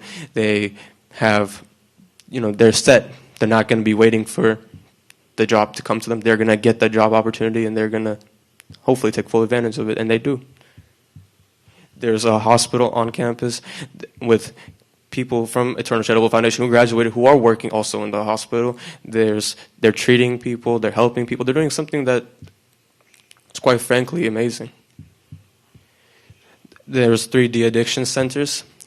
At the time, in 1986, the rates of kids who were addicted to some sort of abusive substance was higher than kids with the rate that could be proper in grammar, that were adequate in grammar.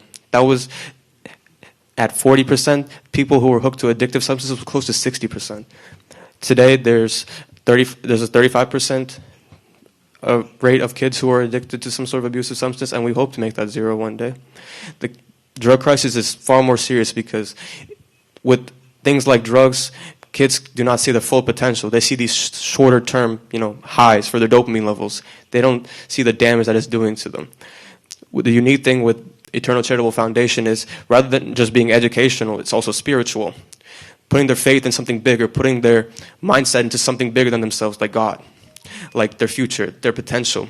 Unlocking that wide variety of things they could do with their lives that are productive in society, to be something greater than a hooked drug addict, constantly fighting for their lives.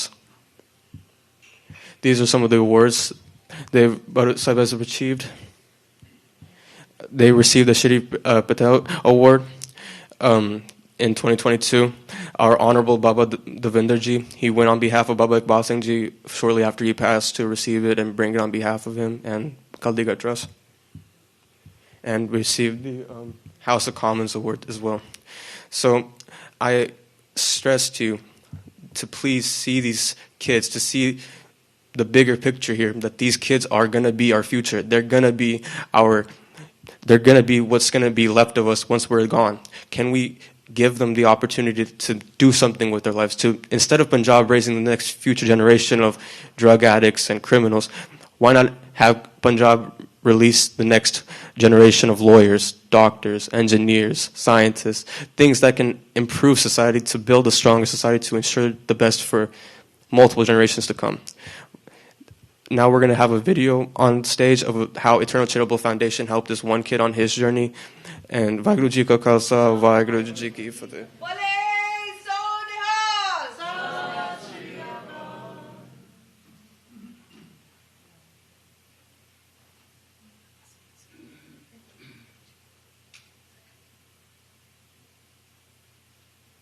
My name is Sahib Singh. I want to become a doctor. I live in a small village in Punjab. I'm not a farmer.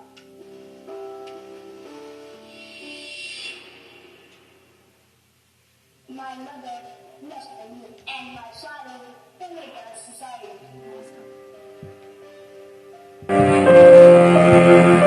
I live with my cousin and uncle.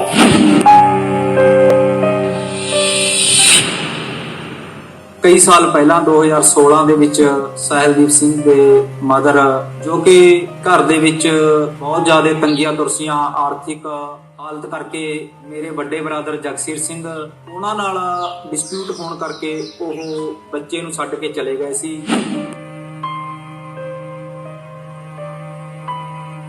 ਮੇਰੇ ਵੱਡੇ brother Jagsir Singh ਆਰਥਿਕ ਤੰਗੀ ਕਰਕੇ, ਕਰਜ਼ਾ ਕਾਫੀ ਜ਼ਿਆਦਾ ਹੋਣ ਕਰਕੇ ਉਹਨਾਂ ਨੇ ਖੁਦਕੁਸ਼ੀ ਕਰ ਲਈ।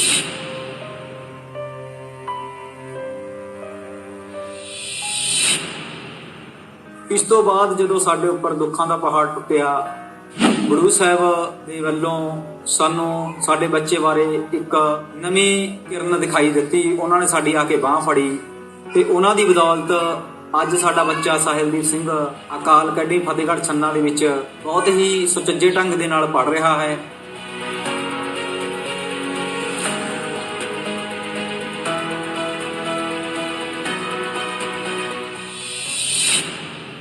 I have hoped that one day I will fulfill my dream and will make others proud of. Chetan Singh Ji became the reason for change in my life by sponsoring my education. Now I step close to my dream.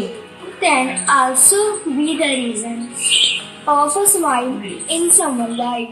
Sponsor a child now.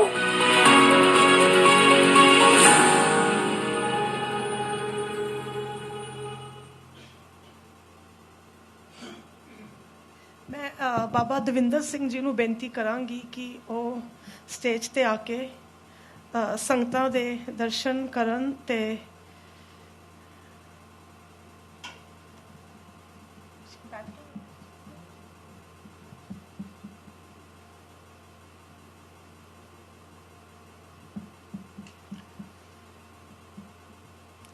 ਸਾਧ ਸੰਗਤ ਜੀ, ਵਾਹਿਗੁਰੂ ਜੀ ਕਾ ਖਾਲਸਾ, ਵਾਹਿਗੁਰੂ ਜੀ ਕੀ ਫਤਿਹ। ਦਾਸ ਧੰਨਵਾਦੀ ਹੈ ਜਸ ਪੰਜਾਬੀ ਦਾ ਤੇ ਸਾਰੀ ਸੰਗਤ ਦਾ ਜੋ ਦੇਸ਼ ਵਿਦੇਸ਼ ਵਿੱਚ ਅੱਜ ਇਹ ਸੈਮੀਨਾਰ ਅਟੈਂਡ ਕਰ ਰਹੇ ਹਨ।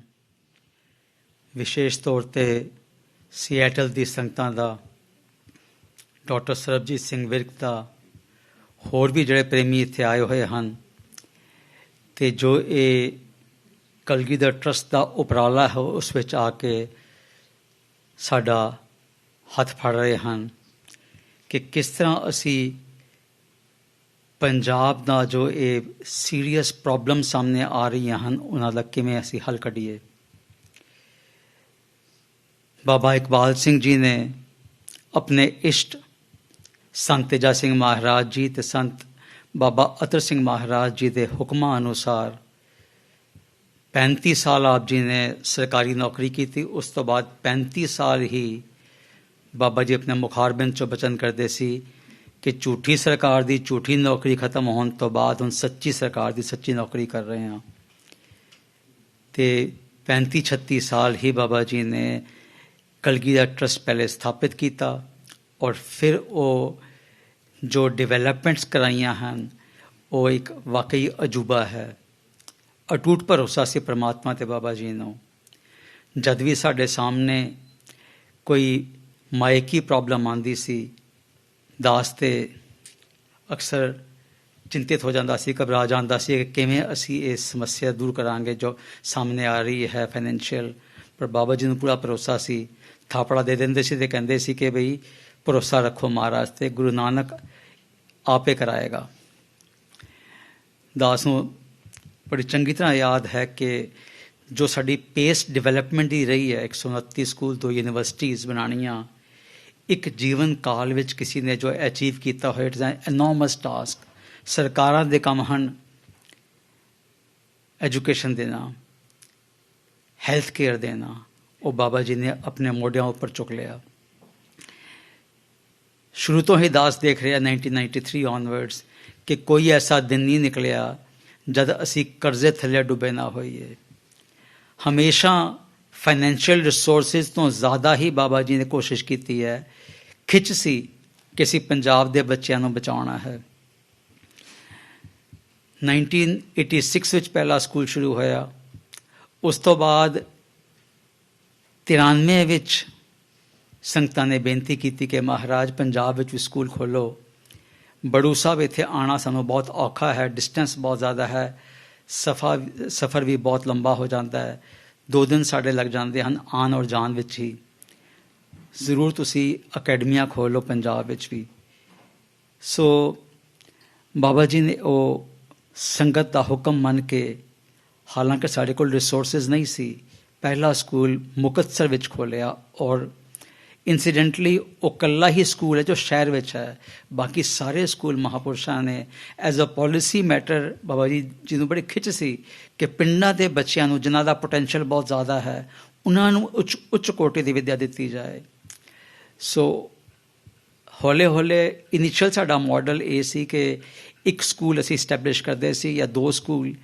ਜਦ ਉਹ ਸਕੂਲ ਵਿੱਚ ਬੱਚੇ 400 ਬੱਚੇ ਹੋ ਜਾਂਦੇ ਸੀ ਅਤੇ ਉਹ ਸਕੂਲ ਸੈਲਫ ਸਫੀਸ਼ੀਐਂਟ ਹੋ ਜਾਂਦਾ ਸੀ। ਉਸ ਤੋਂ ਬਾਅਦ ਫਿਰ ਉਹ 600 ਬੱਚਿਆਂ 'ਤੇ ਆਪਣੀ ਉਹ ਬਿਲਡਿੰਗ ਵੀ ਮੀਟ ਕਰਦਾ ਸੀ। ਅਤੇ ਹੌਲੇ ਹੌਲੇ ਅਸੀਂ ਗਰੋ ਕਰ ਰਹੇ ਸੀ ਫਰੋਮ 1993 ਟੂ 2007। ਇੱਕ ਦਿਨ ਬਾਬਾ ਜੀ ਨੇ ਦਾਸ ਨੂੰ ਬੁਲਾਇਆ ਅਤੇ ਪੁੱਛਿਆ ਕਿਤਨੇ ਸਕੂਲ ਹੋ ਗਏ ਹਨ। ਦਾਸ ਨੇ ਕਿਹਾ 17 ਹੋ ਗਏ ਹਨ ਮਹਾਰਾਜ। ਬਾਬਾ ਜੀ ਕਹਿੰਦੇ ਕਿ ਹੋਰ ਸਕੂਲ ਖੋਲ੍ਹਣੇ ਚਾਹੀਦੇ। ਦਾਸ ਚੁੱਪ ਕਰ ਗਿਆ ਕਿਉਂਕਿ ਜੋ ਫਾਈਨੈਂਸ਼ੀਅਲ ਸਟੇਟਸ ਸੀ ਬੜੀ ਮੁਸ਼ਕਿਲ ਨਾਲ ਅਸੀਂ ਇਹ 17 ਸਕੂਲ ਦੀ ਕੰਸਟਰਕਸ਼ਨਸ ਮੀਟ ਕਰ ਰਹੇ ਸੀ। ਪਰ ਮਹਾਂਪੁਰਸ਼ਾਂ ਦੀ ਚੋਜ ਸੀ, ਦਾਸ ਚੁੱਪ ਬੈਠਾ ਰਿਹਾ। ਅਗਲੇ ਦਿਨ ਫਿਰ ਬੁਲਾ ਲਿਆ ਮਹਾਂਪੁਰਸ਼ਾਂ ਨੇ ਅਤੇ ਕਿਹਾ ਬਈ ਕਿਤਨੇ ਸਕੂਲ ਹਨ। ਮੈਂ ਕਿਹਾ ਜੀ 17 ਸਕੂਲ ਹਨ। ਅਤੇ ਇਸ਼ਾਰਾ ਦਾਸ ਸਮਝ ਗਿਆ ਸੀ ਕਿ ਮੈਂ ਕਿਹਾ ਮਹਾਰਾਜ ਹੋਰ ਖੋਲ੍ਹਣੇ ਹਨ। ਦਾਸ ਨੇ ਪੁੱਛਿਆ ਅਤੇ ਮਹਾਰਾਜ ਨੇ ਕਿਹਾ ਹਾਂ ਹੋਰ ਖੋਲ੍ਹ ਲਈਏ। ਮੈਂ ਕਿਹਾ ਮਹਾਰਾਜ ਮਾਇਆ ਦੀ ਸਮੱਸਿਆ ਹੈ।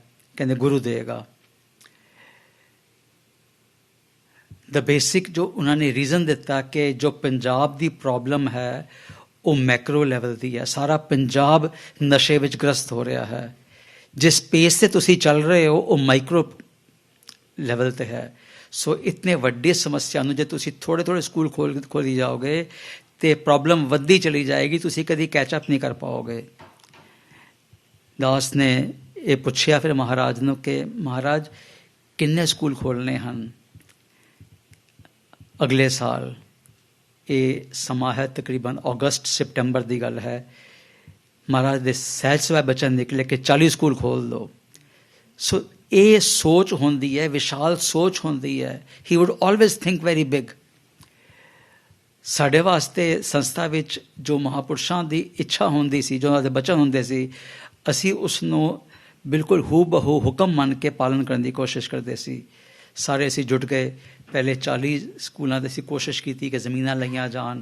ਫਿਰ ਉਹਨਾਂ ਦੇ ਹੈੱਡ ਟੀਚਰਸ ਆਇਡੈਂਟੀਫਾਈ ਕੀਤੇ, ਪ੍ਰਿੰਸੀਪਲਸ, ਉਹਨਾਂ ਨੂੰ ਟ੍ਰੇਨ ਕੀਤਾ। ਟੀਚਰਸ ਇੰਨੇ ਸਕੂਲਾਂ ਵਾਸਤੇ ਇਕੱਠੇ ਲੱਭਣੇ, ਪਿੰਡਾਂ ਦੇ ਸਕੂਲਾਂ ਵਾਸਤੇ was a big challenge. So we could open 25 schools that year. ਇੱਕ ਸਾਲ ਵਿੱਚ ਇਕੱਠੇ ਅਸੀਂ 25 ਸਕੂਲ ਖੋਲ੍ਹੇ ਸੀ। ਇਹ ਮਹਾਂਪੁਰਸ਼ਾਂ ਦੀ ਸੇਧ ਸੀ, ਮਹਾਂਪੁਰਸ਼ਾਂ ਦੀ ਸੋਚ ਸੀ। ਪਹਿਲੀ ਵਾਰੀ ਸਾਨੂੰ ਇਹ ਜੋ ਮੇਜਰ ਅਸੀਂ ਲੋਨ ਚੁੱਕਿਆ, ਉਹ 17 ਕਰੋੜ ਦਾ ਲੋਨ ਚੁੱਕਿਆ ਸੀ ਇਨ ਸਕੂਲਾਂ ਨੂੰ ਸ਼ੁਰੂ ਕਰਨ ਵਾਸਤੇ। 2007 ਵਿੱਚ ਫਿਰ ਬਾਬਾ ਜੀ ਨੇ ਇਟਰਨਲ ਯੂਨੀਵਰਸਿਟੀ ਸ਼ੁਰੂ ਕੀਤੀ। ਸਾਡਾ ਲੋਨ ਹੋਰ ਵੱਧ ਗਿਆ। ਉਸ ਤੋਂ ਬਾਅਦ ਬਾਬਾ ਜੀ ਦੇ ਮਨ ਵਿੱਚ ਇੱਕ ਖਿੱਚ ਪੈਦਾ ਹੋ ਗਈ ਕਿ ਕਲਗੀਆਂ ਵਾਲਿਆਂ ਦੇ ਬਚਨ ਸੀ 300 ਸਾਲ ਪਹਿਲਾਂ, ਇਹ ਪ੍ਰਗਟਿਓ ਹਮਾਰੀ ਕਾਸੀ, ਪੜ੍ਹੇ ਹਾਂ ਟੋਰ ਮਤਰਾਸੀ। ਦਮਦਮਾ ਸਾਹਿਬ ਬਚਨ ਕੀਤੇ ਸੀ ਮਹਾਰਾਜ ਨੇ, ਅਤੇ ਮਹਾਰਾਜ ਦੇ ਮਨ 'ਚ ਖਿੱਚ ਹੋ ਗਈ ਕਿ ਇੱਕ ਯੂਨੀਵਰਸਿਟੀ ਅਸੀਂ higher education centre Damdama Sahib, Talwandi Sabo ਵੀ ਬਣਾਉਣਾ ਹੈ। ਉਸ ਯੂਨੀਵਰਸਿਟੀ ਨੂੰ ਬਣਾਉਣ ਵਾਸਤੇ ਅਸੀਂ ਬਾਬਾ ਜੀ ਨੇ ਹੋਰ ਜ਼ਮੀਨਾਂ ਰੱਖ ਕੇ, ਮੌਰਗੇਜ ਕਰਾ ਕੇ, ਅਤੇ ਅਸੀਂ 110 ਕਰੋੜ ਰੁਪਇਆ ਲੋਨ ਲਿਆ। ਹੁਣ ਤੁਸੀਂ ਇਮੈਜਿਨ ਕਰ ਸਕਦੇ ਹੋ 110 crore loan served at about 12%। ਸਾਡੇ 'ਤੇ ਕਿਤਨਾ ਬਰਡਨ ਸੀ ਉਹ ਲੋਨ ਰੀਪੇ ਕਰਨ ਦਾ। ਬਹੁਤ ਡਿਫੀਕਲਟੀ ਆ ਜਾਂਦੀ ਸੀ। ਪਹਿਲੀ ਤਰੀਕ ਹੋਣੀ ਤਾਂ ਬੜੀ ਸਾਨੂੰ ਦਿੱਕਤ ਹੋ ਜਾਂਦੀ ਸੀ ਕਿ ਕਿਵੇਂ ਅਸੀਂ ਤਨਖਾਹਾਂ ਮੀਟ ਕਰਾਂਗੇ। ਹੌਲੀ ਹੌਲੀ ਸੰਗਤਾਂ ਨੇ ਸਹਿਯੋਗ ਦਿੱਤਾ, ਸੰਗਤਾਂ ਨੇ ਬਹੁਤ ਮਦਦ ਕੀਤੀ। ਦੇਸ਼ ਵਿਦੇਸ਼ੀ ਸੰਗਤ ਨੇ ਬਾਬਾ ਜੀ ਨੂੰ ਜਾ ਕੇ ਐਲਾਨ ਕੀਤਾ ਸੀਗਾ, ਇੰਗਲੈਂਡ ਵਿੱਚ ਵੀ, USA ਵਿੱਚ ਵੀ। ਆਪ ਜਾ ਕੇ ਬਾਬਾ ਜੀ ਭਟਕਦੇ ਰਹੇ, ਸਿਹਤ ਨਹੀਂ ਇਜਾਜ਼ਤ ਦਿੰਦੀ ਸੀ। ਪਰ ਉਸ ਦਾ ਹੱਲ ਇਹ ਹੋਇਆ ਕਿ ਕਾਫੀ ਸਾਰਾ ਲੋਨ ਅਸੀਂ ਵਿਦਿਨ ਦ ਨੈਕਸਟ 10 years ਅਸੀਂ ਕਾਫੀ ਸਾਰਾ ਲੋਨ ਉਤਾਰ ਲਿਆ। ਪਰ ਅਜੇ ਵੀ ਸਾਡਾ ਉਹ ਜੋ ਲੋਨ ਲਿਆ ਸੀਗਾ ਤਕਰੀਬਨ $5 million ਅਜੇ ਵੀ ਉਹ ਲੋਨ ਬਾਕੀ ਹੈ। ਇਨ ਐਡੀਸ਼ਨ ਜਿਹੜੀ ਸਾਨੂੰ ਡਿਫਿਕਲਟੀ ਆ ਰਹੀ ਹੈ ਹੁਣ, ਉਹ ਹੈ ਕਿ ਪੰਜਾਬ ਦੀ ਆਰਥਿਕ ਸਥਿਤੀ ਇਤਨੀ ਘੱਟ ਹੋ ਗਈ ਹੈ। ਜ਼ਮੀਨਾਂ ਵੰਡੀਆਂ ਗਈਆਂ, ਲੈਂਡ ਹੋਲਡਿੰਗਸ ਬਹੁਤ ਛੋਟੀਆਂ ਹੋ ਗਈਆਂ, ਇਤਨੀਆਂ ਛੋਟੀਆਂ ਹੋ ਗਈਆਂ ਕਿ ਉਹ ਫੈਮਿਲੀ ਨੂੰ ਸਸਟੇਨ ਨਹੀਂ ਕਰ ਪਾਉਂਦੀਆਂ। ਸੋ ਅਸੀਂ ਕੋਈ ਇਨਫਰਾਸਟਰਕਚਰ ਅਸੀਂ ਕਾਫੀ ਹੱਦ ਤੱਕ ਬਣਾ ਲਿਆ, ਹਾਲਾਂਕਿ ਅਜੇ ਵੀ ਬਣ ਰਿਹਾ ਹੈ। ਸਾਨੂੰ ਤਕਰੀਬਨ 150-200 ਕਮਰੇ ਹਰ ਸਾਲ ਬਣਾਉਣੇ ਪੈਂਦੇ ਹਨ, ਕਿਉਂਕਿ ਕੁਝ ਸਕੂਲ ਸਾਡੇ ਬਣ ਚੁੱਕੇ ਹਨ, ਕੁਝ ਅਜੇ ਡਿਵੈਲਪ ਹੋ ਰਹੇ ਹਨ, ਉਹਨਾਂ ਵਿੱਚ ਰੂਮਸ ਬਣਾਉਣੇ ਪੈਂਦੇ ਹਨ, ਮੇਨਟੇਨੈਂਸ ਕਰਨੀ ਪੈਂਦੀ ਹੈ। ਸੋ ਸਾਡਾ ਕੌਨਸਟੈਂਟ ਇਨਫਰਾਸਟਰਕਚਰ 'ਤੇ ਖਰਚਾ ਹੁੰਦਾ ਹੈ। ਪਰ ਇੱਕ ਜੋ ਅਸੀਂ ਪ੍ਰੋਬਲਮ ਫੇਸ ਕਰ ਰਹੇ ਹਾਂ ਕਿ ਜੇ ਸਕੂਲ ਸੈਲਫ ਸਫੀਸ਼ੀਐਂਟ ਹੋਣਾ ਹੋਏ ਤਾਂ ਘੱਟੋ ਘੱਟ ਉਸਦੇ ਰਨਿੰਗ ਐਕਸਪੈਂਸਿਸ 'ਤੇ ਨਿਕਲਣੇ ਚਾਹੀਦੇ। ਸਾਡੇ ਰਨਿੰਗ ਐਕਸਪੈਂਸ ਕਿੱਥੋਂ ਆਉਣਗੇ? ਬੱਚਿਆਂ ਦੀ ਫੀਸ ਤੋਂ ਆਉਣਗੇ। ਬੱਚਿਆਂ ਕੋਲ, ਪੇਰੈਂਟਸ ਕੋਲ ਪੈਸੇ ਨਹੀਂ ਹੈ ਸਾਡੀ ਮੋਡੈਸਟ ਫੀਸ ਦੇਣ ਵਾਸਤੇ ਵੀ। ਐਵਰੇਜ ਸਾਡੀ ਫੀਸ ਤਕਰੀਬਨ 1500 ਰੁਪਏ ਮਹੀਨੇ ਤੋਂ ਸ਼ੁਰੂ ਹੁੰਦੀ ਹੈ ਅਤੇ 3000 ਰੁਪਏ ਪਰ ਮੰਥ ਦੀ ਫੀਸ ਪੇ ਕਰਦੇ ਹਾਂ। ਸੋ ਇਤਨੀ ਮੋਡੈਸਟ ਫੀਸ ਵੀ ਬਹੁਤ ਘੱਟ ਪਿੰਡ ਵਿੱਚ ਲੋਕ ਹਨ ਜੋ ਅਫੋਰਡ ਕਰ ਪਾਉਂਦੇ ਹਨ। And this problem is increasing every year, ਕਿਉਂਕਿ ਕਿਸਾਨ ਦਾ ਜੋ ਉਪਜ ਹੈ ਉਸ ਦਾ ਮੁਨਾਫਾ ਹਰ ਸਾਲ ਘਟਦਾ ਜਾ ਰਿਹਾ ਹੈ। ਸੋ ਉਹ ਡੈਟ ਵਿੱਚ ਵੱਧਦਾ ਜਾ ਰਿਹਾ ਹੈ। ਸੋ ਇਸ ਵਾਸਤੇ ਅਸੀਂ ਝੋਲੀ ਅੜ ਕੇ ਇੱਥੇ ਖੜ੍ਹੇ ਹਾਂ ਕਿ ਅਸੀਂ ਇਸ ਵਿੱਚ ਬੜੇ ਆਰਾਮ ਨਾਲ ਕੰਟਰੀਬਿਊਟ ਕਰ ਸਕਦੇ ਹਾਂ। ਜੇ ਅਸੀਂ ਟੀਚਾ ਕਰ ਲਈਏ, ਜਿਸ ਤਰ੍ਹਾਂ ਹੁਣ ਇਹੀ ਭਾਈ ਸਾਹਿਬ, ਭਾਈ ਦਲਜੀਤ ਸਿੰਘ ਜੀ ਕਹਿ ਰਹੇ ਸੀ ਕਿ ਉਹਨਾਂ ਦੇ ਪਿੰਡ ਵਿੱਚ ਬੇਨੜੇ ਵਿੱਚ ਅਕੈਡਮੀ ਹੈ ਜਿਹੜੀ ਕਿ ਅਸੀਂ ਖੋਲ੍ਹੀ ਹੋਈ ਹੈ। ਸੋ ਅਸੀਂ ਇੱਥੇ ਬੈਠੇ ਹੋਏ ਜੇ ਆਪਣੇ ਆਪਣੇ ਪਿੰਡਾਂ ਦੇ ਬੱਚਿਆਂ ਨੂੰ ਸੰਭਾਲ ਲਈਏ, ਆਪਣੇ ਪਿੰਡਾਂ ਦੇ ਬੱਚਿਆਂ ਦਾ ਟੀਚਾ ਕਰ ਲਈਏ ਕਿ ਐਟਲੀਸਟ ਸਾਡੇ ਪਿੰਡ ਦੇ ਬੱਚੇ ਅਸੀਂ ਪੜ੍ਹਾਵਾਂਗੇ ਅਤੇ ਮੈਸਿਵ ਚੇਂਜ ਆ ਜਾਏਗਾ ਪੰਜਾਬ ਵਿੱਚ। ਸੀਰੀਅਸ ਪ੍ਰੋਬਲਮ ਪੰਜਾਬ ਦੀ ਇੱਕ ਹੋਰ ਹੈ ਕਿ ਸਾਡੇ ਬੱਚੇ ਹਤਾਸ਼ ਹੋ ਗਏ ਹਨ। ਦੇ ਹੈਵ ਸਪਰੈਡ ਦਿਸ ਕੈਨਰਡ ਕਿ ਨੌਕਰੀਆਂ ਨਹੀਂ ਹੈ ਜੀ ਅਵੇਲੇਬਲ ਪੰਜਾਬ ਵਿੱਚ। ਵਾਕਈ ਇਹ ਸਮੱਸਿਆ ਐਗਜ਼ਿਸਟ ਕਰਦੀ ਹੈ। ਪਰ ਨਾਲ ਨਾਲ ਇੱਕ ਇਹ ਵੀ ਪ੍ਰੋਬਲਮ ਹੈ ਕਿ ਸਾਡੇ ਬੱਚੇ ਹਾਇਰ ਐਜੂਕੇਸ਼ਨ ਲੈਣ ਦੇ ਇੱਛੁਕ ਹੀ ਨਹੀਂ ਰਹੇ। ਉਹਨਾਂ ਦਾ ਏਮ ਹੀ ਹੁਣ ਬਹੁਤ ਘੱਟ ਗਿਆ। ਲਾਇਕ ਬੱਚਾ 12ਵੀਂ 'ਚ 90% ਮਾਰਕਸ ਲੈਣ ਵਾਲਾ ਵੀ ਇਹ ਕੋਸ਼ਿਸ਼ ਹੀ ਨਹੀਂ ਕਰ ਰਿਹਾ ਕਿ ਮੈਂ ਹਾਇਰ ਐਜੂਕੇਸ਼ਨ ਕਰਾਂ। He wants to run to Canada and do some labour job. So ਇਹ ਅਸੀਂ ਇਸ ਚੀਜ਼ ਨੂੰ ਵੀ ਅਸੀਂ ਟੀਚਾ ਕੀਤਾ ਹੈ ਕਿ ਜਿਹੜੇ ਬੱਚੇ ਸਾਡੇ ਅਫੋਰਡ ਨਹੀਂ ਕਰ ਪਾ ਰਹੇ, ਸਾਡੀ ਯੂਨੀਵਰਸਿਟੀਆਂ ਵਿੱਚ ਵੀ ਅਸੀਂ ਉਹਨਾਂ ਨੂੰ ਸਕੋਲਰਸ਼ਿਪ ਦੇ ਰਹੇ ਹਾਂ। ਜਿਸ ਤਰ੍ਹਾਂ ਹੁਣੇ ਸਰਦਾਰ ਜਸਪਾਲ ਸਿੰਘ ਜੀ ਨੇ ਦੱਸਿਆ ਹੈ ਕਿ ਅਕਾਲ ਯੂਨੀਵਰਸਿਟੀ ਵਿੱਚ ਸਡਨਲੀ ਇਹ ਪਿਛਲੇ ਕੁਛ ਮਹੀਨੇ ਪਹਿਲਾਂ ਹੀ ਫਲੋਟ ਕੀਤਾ ਉਹਨਾਂ ਨੇ ਬ੍ਰੈਡਸ਼ਾਹ ਗੁਰਦੁਆਰੇ ਵਿੱਚ ਕਿ ਬਈ ਅਸੀਂ ਇਹ ਬੱਚੇ ਸਪਾਂਸਰ ਕਰਨੇ ਹਨ। ਅਤੇ ਬ੍ਰੈਡਸ਼ਾਹ ਦੀ ਕਮੇਟੀ ਨੇ 134 ਬੱਚੇ ਯੂਨੀਵਰਸਿਟੀ ਦੇ ਸਪਾਂਸਰ ਕੀਤੇ ਹਨ। ਇੱਕ ਸਾਲ ਦੀ ਸਪਾਂਸਰਸ਼ਿਪ ਤਕਰੀਬਨ $1000 ਹੈ। ਲਾਈਫ ਟਾਈਮ ਸਪਾਂਸਰਸ਼ਿਪ ਪਰਪੀਚੁਇਟੀ ਵਾਸਤੇ ਕਿ ਤੁਸੀਂ $10,000 ਜਮ੍ਹਾਂ ਕਰਾ ਦਿਓ ਅਤੇ ਤੁਹਾਡੀ ਕੰਟਰੀਬਿਊਸ਼ਨ ਨਾਲ, ਤੁਹਾਡੀ ਐਂਡੋਮੈਂਟ ਨਾਲ ਫੋਰ ਐਵਰ ਇੱਕ ਬੱਚਾ ਹਾਇਰ ਐਜੂਕੇਸ਼ਨ ਲੈ ਸਕਦਾ ਹੈ। ਇਸ ਤਰ੍ਹਾਂ ਅਸੀਂ ਇੱਕ ਕੰਟਰੀਬਿਊਟ ਕਰ ਸਕਦੇ ਹਾਂ। ਦਾਸ ਆਪ ਨੂੰ ਜਾਣੂ ਕਰਾ ਦੇਗਾ ਬਰੋਡਲੀ ਕਿ ਸਾਡਾ ਤੇ ਕਰਜ਼ਾ $5 ਮਿਲੀਅਨ ਹੈ। ਇੱਕ ਬੱਚੇ ਦੀ ਸਪਾਂਸਰਸ਼ਿਪ ਸਕੂਲ ਦੀ $500 ਸਾਲ ਦੀ ਹੈ। Endowment, life time endowment school ਦੇ ਬੱਚੇ ਦੀ $5000 ਹੈ। ਕਾਲਜ ਯੂਨੀਵਰਸਿਟੀ ਦੀ ਐਜੂਕੇਸ਼ਨ ਦਾ $1000 ਹੈ ਸਾਲ ਦਾ ਖਰਚਾ, ਔਰ ਲਾਈਫ ਟਾਈਮ ਮੈਂਬਰਸ਼ਿਪ $10000 ਹੈ। ਅਸੀਂ ਡੀ ਐਡਿਕਸ਼ਨ ਸੈਂਟਰ ਵੀ ਖੋਲ੍ਹੇ ਹੋਏ ਹਨ ਜਿੱਥੇ ਕਿ ਇਨਡੋਰ ਪੇਸ਼ੈਂਟ ਦੀ ਫੈਸਿਲਿਟੀ ਹੈ। ਬੜੂ ਸਾਹਿਬ ਵਿੱਚ ਵਿਮਨ ਦੀ ਇਨਡੋਰ ਟ੍ਰੀਟਮੈਂਟ ਦੀ ਫੈਸਿਲਿਟੀ ਵੀ ਹੈ which is very uncommon anywhere in India. Institutional treatment for donor for persons with drug dependence. ਇੱਕ ਪੇਸ਼ੈਂਟ ਦਾ ਟ੍ਰੀਟਮੈਂਟ ਦਾ ਕਾਸਟ 4 to 6 weeks ਦਾ ਇੰਸਟੀਟਿਊਸ਼ਨਲ ਸਟੇ ਇਜ਼ $500। ਸੋ ਇਹ ਦਾਸ ਬੇਨਤੀ ਕਰੇਗਾ ਕਿ ਅਸੀਂ ਜਿੰਨਾ ਵੀ ਸਪੋਰਟ ਦੇ ਸਕਦੇ ਹਾਂ ਇਨ ਸਪਾਂਸਰਸ਼ਿਪ ਨੂੰ ਅਸੀਂ ਕੰਟਰੀਬਿਊਟ ਕਰੀਏ, ਅਤੇ ਨਾਲ ਹੀ ਜੋ ਅਸੀਂ ਇਨਫਰਾਸਟਰਕਚਰ ਬਣਾਉਣਾ ਹੈ, ਜੋ ਇਹ ਸਕੂਲਸ 'ਤੇ ਬਣ ਗਿਆ ਢਾਂਚਾ ਖੜਾ ਹੋ ਗਿਆ ਹੈ, ਪਰ ਸਾਡੇ ਕੋਲ ਰਿਸੋਰਸਿਸ ਨਹੀਂ ਆ ਕਿ ਇਹਨਾਂ ਨੂੰ ਮੇਨਟੇਨ ਕਰੀਏ। ਬਹੁਤ ਸਾਰੀ ਬਿਲਡਿੰਗਾਂ ਦੀ ਅਸੀਂ ਅਜੇ ਪਲਾਸਟਰ ਵੀ ਨਹੀਂ ਕਰਵਾ ਪਾਏ। ਸ਼ੁਰੂ ਜੋ ਕੱਚੇ ਫਰਸ਼ ਬਣਾਏ ਸੀ ਉਹੀ ਕੱਚੇ ਫਰਸ਼ ਚੱਲ ਰਹੇ ਹਨ, ਕਿਉਂਕਿ ਮਹਾਂਪੁਰਸ਼ਾਂ ਦਾ ਆਦੇਸ਼ ਸੀ ਕਿ ਅਸੀਂ ਇੱਕ ਵਾਰੀ ਆਪਣਾ ਇੰਪੈਕਟ ਪਾ ਲਈਏ।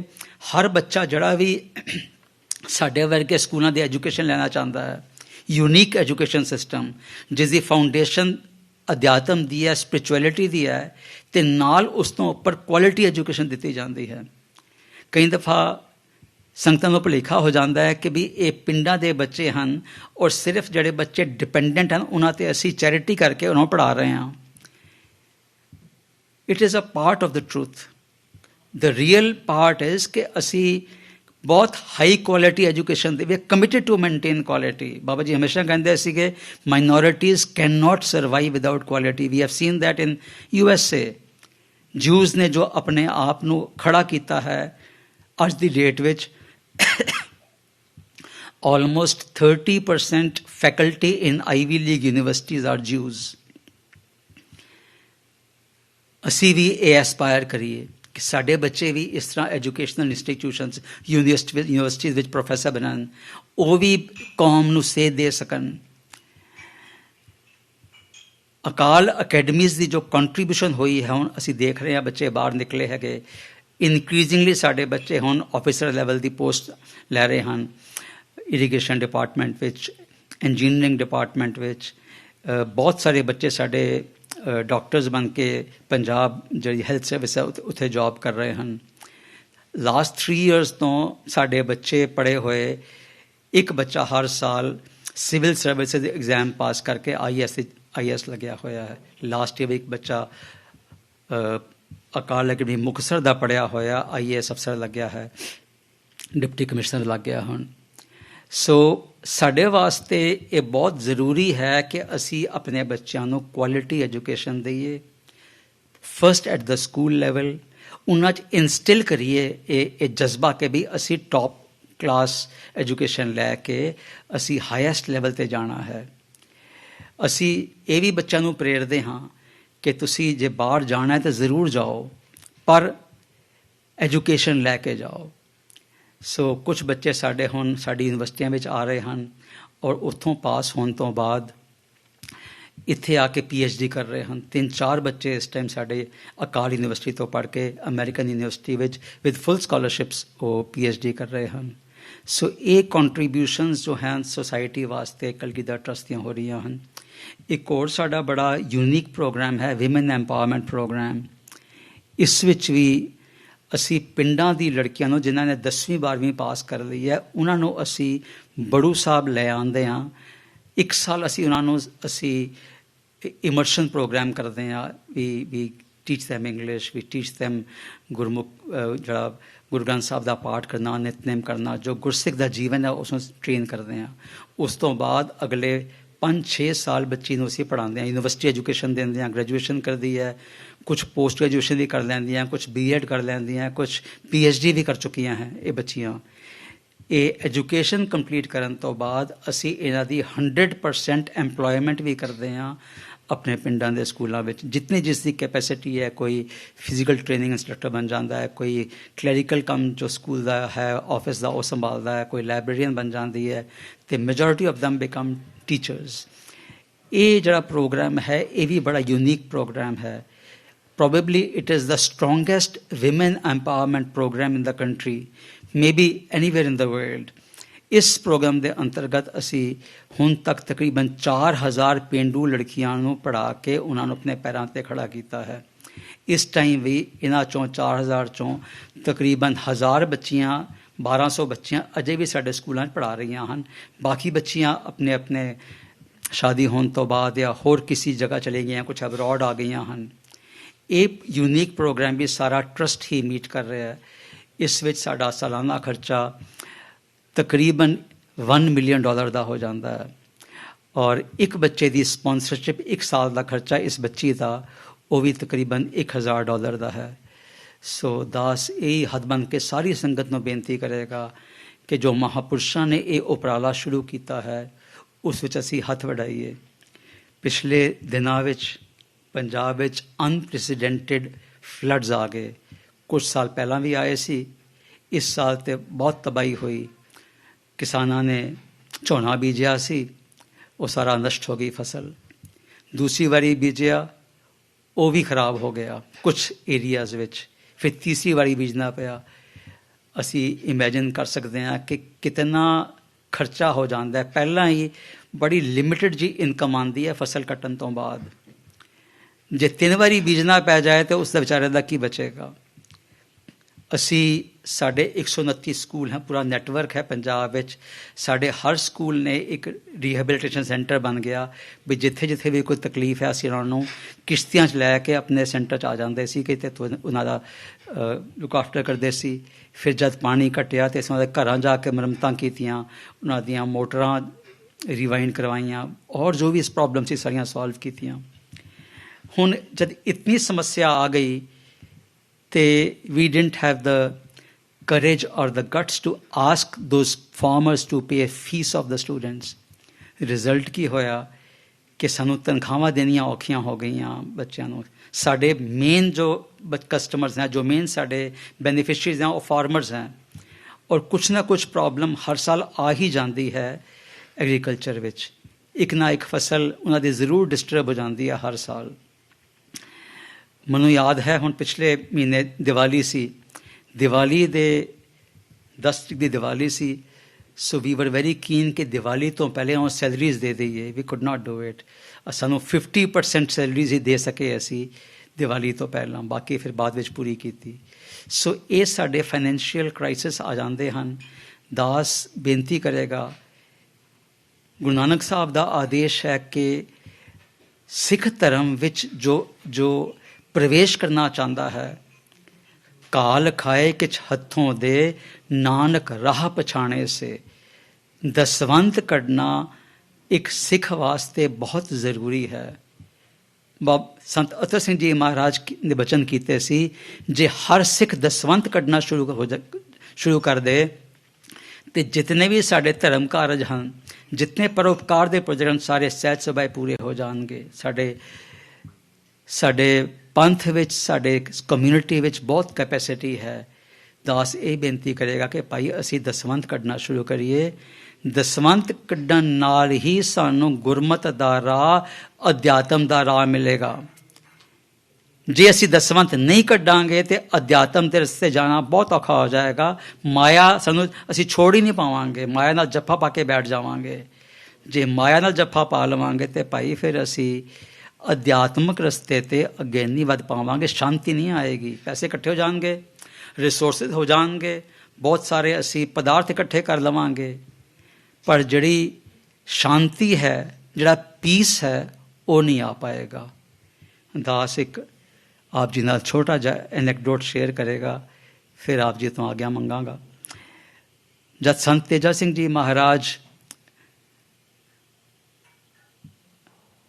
ਬਾਹਰਲੇ ਦੌਰੇ 'ਤੇ ਆਏ, ਪਹਿਲੇ ਕੈਂਬਰਿਜ ਯੂਨੀਵਰਸਿਟੀ ਵਿੱਚ ਜਾ ਕੇ ਦਾਖਲਾ ਲਿਆ, 2 ਸਾਲ ਉੱਥੇ ਪੜ੍ਹੇ ਅਤੇ ਉਸ ਤੋਂ ਬਾਅਦ ਫਿਰ ਕੋਲੰਬੀਆ ਯੂਨੀਵਰਸਿਟੀ ਦਾ ਇੱਕ ਉਹਨਾਂ ਨੂੰ ਪੈਂਫਲੇਟ ਮਿਲ ਗਿਆ ਕਿ ਵੀ ਉੱਥੇ ਸਮਰ ਕੋਰਸਿਸ ਹੋ ਰਹੇ ਹਨ ਅਤੇ ਜੇ ਤੁਸੀਂ 2 ਸਾਲ ਸਮਰ ਕੋਰਸਿਸ ਆ ਕੇ ਅਟੈਂਡ ਕਰ ਲੈਂਦੇ ਹੋ ਤਾਂ ਤੁਹਾਨੂੰ ਇੱਕ ਡਿਪਲੋਮਾ ਮਿਲ ਜਾਏਗਾ ਐਜੂਕੇਸ਼ਨ ਦਾ।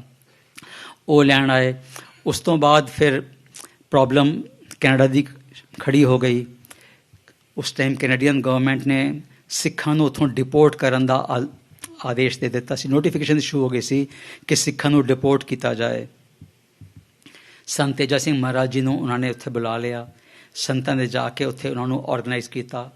ਸਾਰੀ ਕਮਿਊਨਿਟੀ ਦਾ ਸਭ ਤੋਂ ਪਹਿਲਾਂ ਦਸਵੰਧ ਇਕੱਠਾ ਕੀਤਾ ਅਤੇ ਕੈਨੇਡੀਅਨ ਜਿਹੜੀ ਉਸ ਟਾਈਮ ਬ੍ਰਿਟਿਸ਼ ਸਰਕਾਰ ਸੀ, ਉਹਨਾਂ ਨੂੰ ਇੱਕ ਕਨਵਿੰਸ ਕਰ ਦਿੱਤਾ ਕਿ ਜਿਹੜੇ ਕੈਨੇਡੀਅਨ ਸਿੱਖ ਹੈਗੇ they are an asset to the community and not parasites on the community.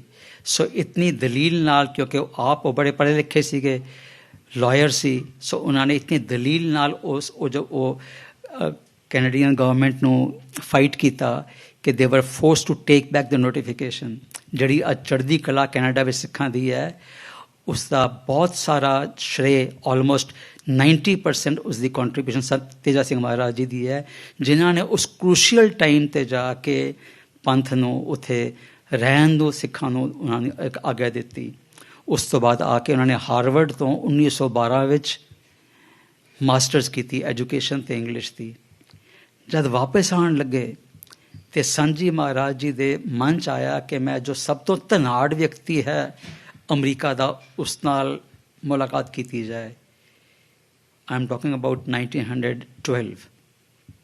ਉਸ ਟਾਈਮ 'ਤੇ ਜੋ ਸਭ ਤੋਂ ਅਮੀਰ ਵਿਅਕਤੀ ਅਮਰੀਕਾ ਦਾ ਸੀ, ਉਹ ਸੀ ਹੈਨਰੀ ਫੋਰਡ ਮੋਟਰਸ ਵਾਲਾ।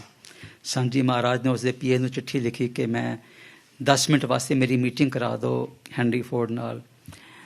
ਪੀਏ ਦਾ ਜਵਾਬ ਗਿਆ ਕਿ ਬਈ ਉਹ ਬਹੁਤ ਬਿਜ਼ੀ ਹੈ, you can come after 3 months on so and so date and you can meet him for 10 minutes। ਸੰਤ ਜੀ ਮਹਾਰਾਜ ਨੇ ਫਿਰ ਚਿੱਠੀ ਪਾਈ ਕਿ ਵੀ ਮੈਂ ਤਾਂ ਅਗਲੇ ਮਹੀਨੇ ਵਾਪਸ ਜਾ ਰਿਹਾ ਇੰਡੀਆ ਅਤੇ ਤੁਸੀਂ ਬਹੁਤ, ਤੁਹਾਡਾ ਕਿਰਪਾ ਹੋਏਗੀ ਜੇ ਤੁਸੀਂ ਮਿਲਵਾ ਦੋਗੇ। ਫਿਰ ਉਸਨੇ ਕਿਹਾ ਠੀਕ ਹੈ, ਯੂ ਕਮ ਨੈਕਸਟ ਮੰਥ। ਅਤੇ ਉਸਨੇ 10 ਮਿੰਟਾਂ ਵਾਸਤੇ ਟਰੈਵਲ ਕਰਨਾ from one office to the other. If you don't mind you can sit with him. So Sant ji ਮਹਾਰਾਜ ਉੱਥੇ ਪਹੁੰਚ ਗਏ। ਬੜੇ ਪ੍ਰੇਮ ਨਾਲ ਹੈਨਰੀ ਫੋਰਡ ਨੇ ਨਾਲ ਬਿਠਾਇਆ ਉਹਨਾਂ ਨੂੰ, ਅਤੇ ਸੰਤ ਜੀ ਮਹਾਰਾਜ ਨੇ ਉਸਨੂੰ 4 ਸਵਾਲ ਕੀਤੇ ਜੋ ਸਾਨੂੰ ਆਪ ਵੀ ਉਹ ਸਵਾਲ ਕਰਨ ਦੀ ਲੋੜ ਹੈ। ਪਹਿਲਾ ਸਵਾਲ ਸੀ, how much money do you earn every day. ਉਸਦਾ ਜਵਾਬ ਸੀ, I don't know how much but I earn lots and lots of money every day. ਦੂਸਰਾ ਸਵਾਲ ਸੀ, how much money do you have in the bank. He replied, I have lots of money in many banks, I don't know how much. ਤੀਸਰਾ ਸਵਾਲ ਸੀ, how much more money do you want to earn? ਉਹ ਕਹਿੰਦਾ ਕਿ ਮੈਂ I want to earn lots and lots of money. I want to earn all the money that is there in the world. ਇਤਨੀ ਭੁੱਖ ਸੀ ਉਸਨੂੰ ਪੈਸੇ ਕਮਾਉਣ ਦੀ। ਚੌਥਾ ਸਵਾਲ ਜੋ ਸੰਤਾਂ ਨੇ ਕੀਤਾ, ਸਾਨੂੰ ਸਾਰਿਆਂ ਨੂੰ ਉਹ ਵਿਚਾਰਨਾ ਚਾਹੀਦਾ, ਸੋਚਣਾ ਚਾਹੀਦਾ। He asked him, are you happy? Are you at peace? अचानक हेनरी फोर्ड सीधा होकर बैठ गया तो कहने लगा, no, I am not happy. I am not at peace. In fact, I am very stressed. I can't even sleep properly at night. सगल सृष्ट का राजा दुखिया, हर का नाम जपत होए सुखिया। सुख नाही बहुते तन खाटे, सुख नाही देखे नृत नाटे, सुख नाही बहु देश कमाए, ਬਾਹਰਲੇ ਦੇਸ਼ਾਂ ਵਿੱਚ ਜਾ ਕੇ ਕਮਾਈ ਕਰਕੇ ਵੀ ਸੁੱਖ ਨਹੀਂ ਹੈ। ਸੁੱਖ ਕਿਵੇਂ ਹੈ? ਸਰਬ ਸੁੱਖਾਂ ਹਰ ਹਰ ਗੁਣ ਗਾਏ। ਹੈਨਰੀ ਫੋਰਡ ਨੇ ਕਿਹਾ ਕਿ you seem to be a spiritual man, tell me how can I be at peace. Sant ji ਮਹਾਰਾਜ ਨੇ ਉਸਕੋ ਨੁਸਖਾ ਦਿੱਤਾ। ਉਹ ਨੁਸਖਾ ਸਾਡੇ ਸਾਰਿਆਂ ਵਾਸਤੇ ਵੀ ਹੈ। ਹੀ sad you share your wealth with the neediest and you will be at peace. ਸੋ ਸਾਧ ਸੰਗਤ ਜੀ, ਇਹੀ ਦਾਸ ਆਪ ਜੀ ਨੂੰ ਮੈਸੇਜ ਦੇਣਾ ਚਾਹੁੰਦਾ ਹੈ ਕਿ ਭਾਈ ਅਸੀਂ ਆਪਣਾ ਅਤੇ ਆਪਣੇ ਪਰਿਵਾਰ ਤੋਂ ਉੱਠ ਕੇ ਅਸੀਂ ਸੁਸਾਇਟੀ ਵਿੱਚ ਜੋ ਕੌਮ ਦੇ ਅਨਫੋਰਚੂਨੇਟ ਬੱਚੇ ਹਨ, ਜੋ ਕੌਮ ਦੇ ਪ੍ਰੋਜੈਕਟ ਚੱਲ ਰਹੇ ਹਨ, ਜੋ ਕੌਮ ਦੇ ਪਿੰਡਾਂ ਦੀ ਬੱਚੀਆਂ ਉਹਨਾਂ ਦੀ ਸੇਵਾ ਹੋ ਰਹੀ ਹੈ, ਜੋ ਕੌਮ ਦੇ ਸਾਡੇ ਡਰੱਗ ਐਡਿਕਟਸ ਹਨ ਉਹਨਾਂ ਦੀ ਸੇਵਾ ਹੋ ਰਹੀ ਹੈ, ਅਸੀਂ ਭਾਈ ਇਹ ਜੇ ਸੰਭਾਲ ਲਵਾਂਗੇ ਸੇਵਾ, ਕਲਗੀਧਰ ਟਰਸਟ ਕਦੇ ਵੀ ਪਿੱਛੇ ਨਹੀਂ ਹਟਦਾ। ਕੋਈ ਵੀ ਕੈਲੇਮਿਟੀ ਆਉਂਦੀ ਹੈ। 2005 ਵਿੱਚ ਕਸ਼ਮੀਰ ਵਿੱਚ ਅਰਥਕੁਏਕ ਆਇਆ ਸੀ। ਸਾਡੇ ਸੇਵਾਦਾਰ ਨੇ ਉੱਥੇ ਜਾ ਕੇ 1700 ਘਰ ਬਣਾਏ ਸੀ, 4 ਮਸਜਿਦਾਂ ਬਣਾਈਆਂ ਸੀ। ਜੋ ਸਾਂਝੀਵਾਲਤਾ ਦਾ ਉਪਦੇਸ਼ ਹੈ ਅਸੀਂ ਉਸ ਨੂੰ ਪੂਰਾ ਕਰ ਰਹੇ ਸੀ। ਉੱਥੇ ਕੁਝ ਸਾਲ ਪਹਿਲੇ 5-6 ਸਾਲ ਪਹਿਲੇ ਕੇਰਲਾ ਛੜ ਆਏ ਸੀ। ਸਾਡੀ ਟੀਮ ਉੱਥੇ ਵੀ ਪਹੁੰਚ ਗਈ ਸੀ ਰੀਬਿਲਡ ਕਰਨ ਵਾਸਤੇ ਲੋਕਾਂ ਦੇ ਘਰਾਂ ਨੂੰ। ਹੁਣ ਹੜ੍ਹ ਆਏ, ਫਿਰ ਸਾਡੀ ਟੀਮ ਸਾਰੇ ਸਾਡੇ ਜੋ ਸਟਾਫ ਹੈ, ਟੀਚਰਸ ਹੈ, ਸਾਡੇ ਬੱਚੇ ਹੈਗੇ, ਸਾਰੇ ਲੱਗ ਕੇ ਸਪੋਰਟ ਦੇਣ ਵਾਲੇ। ਹਰ ਬੱਚਾ ਸਾਡੇ ਰਸਦ ਘਰੋਂ ਲੈ ਕੇ ਆਇਆ ਸੀਗਾ ਕਿ ਜਿਹੜੇ ਬੱਚੇ ਅਫੈਕਟ ਹੋਏ ਆ ਫਲੱਡਸ ਉਹਨਾਂ ਦੀ ਮਦਦ ਕੀਤੀ ਜਾਏ। ਸੋ ਇਹ ਵੈਲਿਊਜ਼ ਅਸੀਂ ਬੱਚਿਆਂ ਵਿੱਚ ਪਾ ਰਹੇ ਹਾਂ। ਇੱਕੋ ਹੀ ਇੱਕ ਤਰੀਕਾ ਹੈ ਸ਼ਾਂਤੀ ਲਿਆਉਣ ਦਾ ਦੁਨੀਆ ਵਿੱਚ। ਅਸੀਂ ਬੱਚਿਆਂ ਨੂੰ ਸੰਭਾਲੀਏ, ਬੱਚਿਆਂ ਨੂੰ ਅਸੀਂ ਦੈਵੀ ਗੁਣ ਦਈਏ। Kindness is one virtue which must be ingrained in our children at a very young age.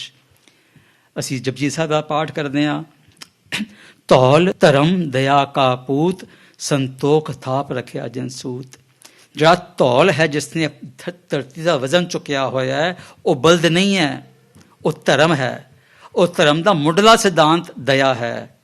ਜੇ ਸਾਡੇ ਅੰਦਰ ਦਇਆ ਨਹੀਂ ਹੈ ਤੇ ਨਾਮ ਅੰਦਰ ਨਹੀਂ ਵਸੇਗਾ। ਪ੍ਰੀ ਕੰਡੀਸ਼ਨ ਹੈ ਦਸਵੰਤ ਕੱਢਣਾ। ਸੋ ਸਾਧ ਸੰਗਤ ਜੀ, ਜੇ ਅਸੀਂ ਸ਼ਾਂਤੀ ਚਾਹੁੰਦੇ ਹਾਂ, ਜੇ ਅਸੀਂ ਪੀਸ ਚਾਹੁੰਦੇ ਹਾਂ, ਜੇ ਅਸੀਂ ਖੁਸ਼ ਰਹਿਣਾ ਚਾਹੁੰਦੇ ਹਾਂ, ਚੜ੍ਹਦੀ ਕਲਾ ਰਹਿਣਾ ਚਾਹੁੰਦੇ ਹਾਂ, ਤੇ ਭਾਈ ਜੋ ਇੱਕ ਪਿਲਰ ਹੈ ਸਿੱਖੀ ਦਾ, ਸੇਵਾ ਦਾ, ਉਹ ਸਾਨੂੰ ਜ਼ਰੂਰ ਉਸ ਨੂੰ ਅਪਣਾਉਣਾ ਪਏਗਾ। ਨਿਸ਼ਕਾਮ ਸੇਵਾ, ਕੋਈ ਕਾਮਨਾ ਨਹੀਂ, ਸਿਰਫ ਸੇਵਾ ਹੀ ਕਰਾਂਗੇ ਤਾਂ ਹੀ ਭਾਈ ਅਸੀਂ ਚੜ੍ਹਦੀ ਕਲਾ 'ਚ ਰਹਿ ਸਕਾਂਗੇ। ਦਾਸ ਬੇਨਤੀ ਕਰੇਗਾ ਸਾਰੇ ਸਮੁੱਚੇ ਪੰਥ ਨੂੰ, ਜਿੱਥੇ ਜਿੱਥੇ ਵੀ ਦਾਸ ਦੀ ਆਵਾਜ਼ ਪਹੁੰਚ ਰਹੀ ਹੈ, ਕਿ ਜੋ ਇਹ ਮਹਾਂਪੁਰਸ਼ਾਂ ਨੇ ਬੀੜਾ ਚੁੱਕੀ ਹੈ ਪੰਥ ਦੇ ਬੱਚਿਆਂ ਨੂੰ ਸੰਭਾਲਣ ਦੀ, ਇਸ ਵਿੱਚ ਅਸੀਂ ਕੰਟਰੀਬਿਊਟ ਕਰੀਏ ਤਾਂ ਕਿ ਸਾਡਾ ਪੰਥ ਦੁਬਾਰਾ ਚੜ੍ਹਦੀ ਕਲਾ ਵਿੱਚ ਹੋ ਜਾਏ। ਸਾਡੇ ਬੱਚੇ ਉੱਚ ਕੋਟੀ ਦੀ ਵਿੱਦਿਆ ਲੈ ਕੇ ਉੱਚੇ ਜੋ ਵੀ ਟੌਪ ਕਲਾਸ ਪੋਸਟ ਹਨ, ਚਾਹੇ ਉਹ ਸਿਵਲ ਸਰਵਿਸ ਹੈ, ਚਾਹੇ ਪੁਲਿਸ ਸਰਵਿਸ ਹੈ, ਚਾਹੇ ਆਰਮੀ ਹੈ, ਚਾਹੇ ਹੋਰ ਪ੍ਰਾਈਵੇਟ ਮੈਨੇਜਰੀਅਲ ਜੌਬਸ ਹਨ। ਸਾਡਾ ਇਹ ਸੁਪਨਾ ਹੈ ਕਿ ਅੱਜ ਤੋਂ 20-25 ਸਾਲਾਂ ਬਾਅਦ ਇਨ ਸਾਰੀ ਪੋਸਟ ਤੇ ਪੰਜਾਬ ਵਿੱਚ ਜਿਹੜੀਆਂ ਵੀ ਆਫਿਸਰ ਲੈਵਲ ਪੋਸਟ ਹਨ, ਅਕਾਲ ਅਕੈਡਮੀ ਦਾ ਪੜ੍ਹਿਆ ਹੋਇਆ ਬੱਚਾ ਉੱਥੇ ਹੋਏਗਾ, ਜਿਸ ਦੇ ਅੰਦਰ ਗੁਣ ਹੋਣਗੇ, ਦੈਵੀ ਗੁਣ। ਤਾਂ ਹੀ ਸ਼ਾਂਤੀ ਸਥਾਪਿਤ ਹੋਏਗੀ, ਤਾਂ ਹੀ ਸਾਡੀ ਪੰਥ ਦੀ ਚੜ੍ਹਦੀ ਕਲਾ ਹੋਏਗੀ, ਤਾਂ ਹੀ ਸਾਨੂੰ ਰਾਜ ਮਿਲੇਗਾ। Higher education is the only way by which we can serve the community, we can impart values to the entire world ਕਿ ਸ਼ਾਂਤੀ ਕੇ ਨਾਲ ਕਿਵੇਂ, ਦੈਵੀ ਗੁਣ ਨਾਲ ਕਿਵੇਂ ਰਾਜ ਕੀਤਾ ਜਾਂਦਾ ਹੈ। ਇੰਨਾ ਕਹਿੰਦਾ ਹੋਇਆ ਦਾਸ ਭੁੱਲ ਚੁੱਕ ਦੀ ਖਿਮਾ ਮੰਗਦਾ ਹੈ। ਅਸੀਸ ਦਿਓ ਕਿ ਸਾਰੇ ਜੋ ਸੇਵਾਦਾਰ ਬੜੂ ਸਾਹਿਬ ਦੇ ਕਲਗੀਧਰ ਟਰਸਟ ਦੇ, ਇੱਥੇ ਵੀ ਮੁਕਤਾ ਜੀ ਹੈਗੇ, ਜਸਪਾਲ ਵੀਰ ਜੀ ਹੈਗੇ, ਡਾਕਟਰ ਵਿਰਕ ਹੈਗੇ, ਹੋਰ ਬਹੁਤ ਸਾਰੇ ਸੇਵਾਦਾਰ ਸਾਡੇ ਦੇਸ਼ ਵਿਦੇਸ਼ ਸੇਵਾ ਕਰ ਰਹੇ ਹਨ। ਬਾਬਾ ਜੀ ਨੇ ਜੋ ਸੇਵਾਦਾਰਾਂ ਨੂੰ ਸੇਵਾ ਸੌਂਪੀ ਸੀ, ਉਹ ਵੀ ਸਾਰੇ ਲੱਗੇ ਹੋਏ ਹਨ। ਅਸੀਸ ਮੰਗਦੇ ਹਾਂ ਸਾਰੀ ਸੰਗਤ ਤੋਂ ਕਿ ਅਸੀਂ ਇਸੀ ਤਰ੍ਹਾਂ ਗਰੀਬੀ ਨਾਲ, ਹਲੀਮੀ ਨਾਲ ਜੋ ਇਹ ਸੇਵਾਵਾਂ ਆਰੰਭ ਹੋਈਆਂ ਹਨ, ਉਸੀ ਤਰ੍ਹਾਂ ਸੰਪੂਰਨ ਹੋ ਜਾਣ। ਦਿਓ ਸੱਜਣ ਅਸੀਸੜੀਆ, ਜੋ ਹੋਵੇ ਸਾਹਿਬ ਸਿਓ ਮੇਲ। ਵਾਹਿਗੁਰੂ ਜੀ ਕਾ ਖਾਲਸਾ, ਵਾਹਿਗੁਰੂ ਜੀ ਕੀ ਫਤਿਹ।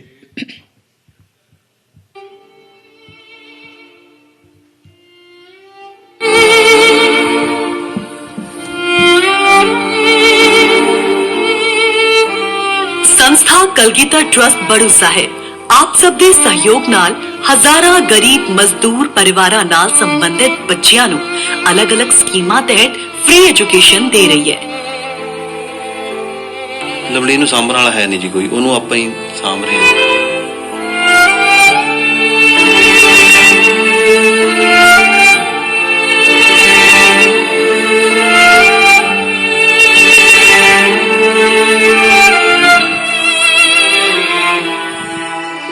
ਇਹਨਾਂ ਨੇ ਕਰਜ਼ਾ ਜ਼ਿਆਦਾ ਲੈ ਰੱਖਿਆ ਸੀ, ਬਸ ਟੈਨਸ਼ਨ ਦੀ ਮਾਰ ਜੀ ਬਸ ਖੁਦਕੁਸ਼ੀ ਕਰ ਲਈ।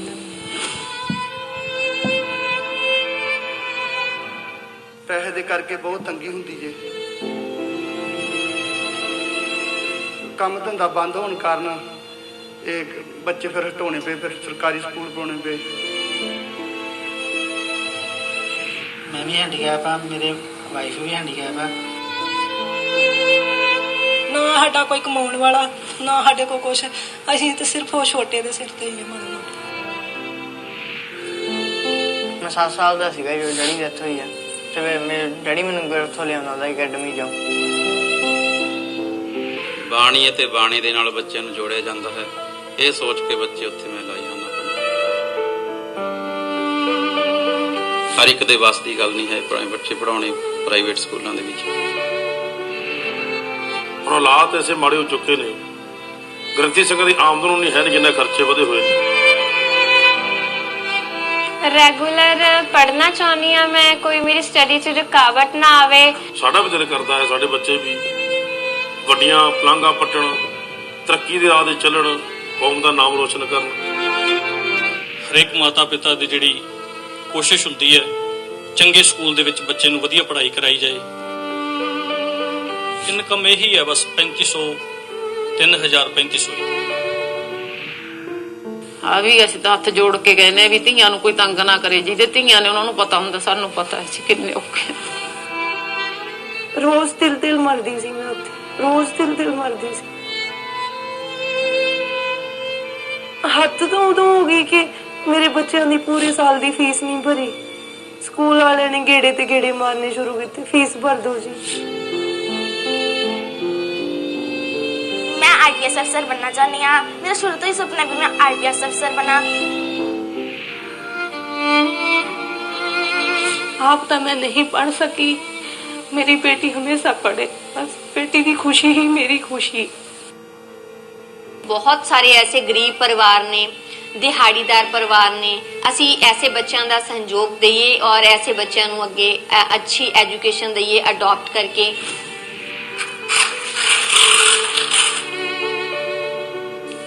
ਬੜੀ ਗਰੀਬੀ ਦੇ ਵਿੱਚ ਸੀਗੇ,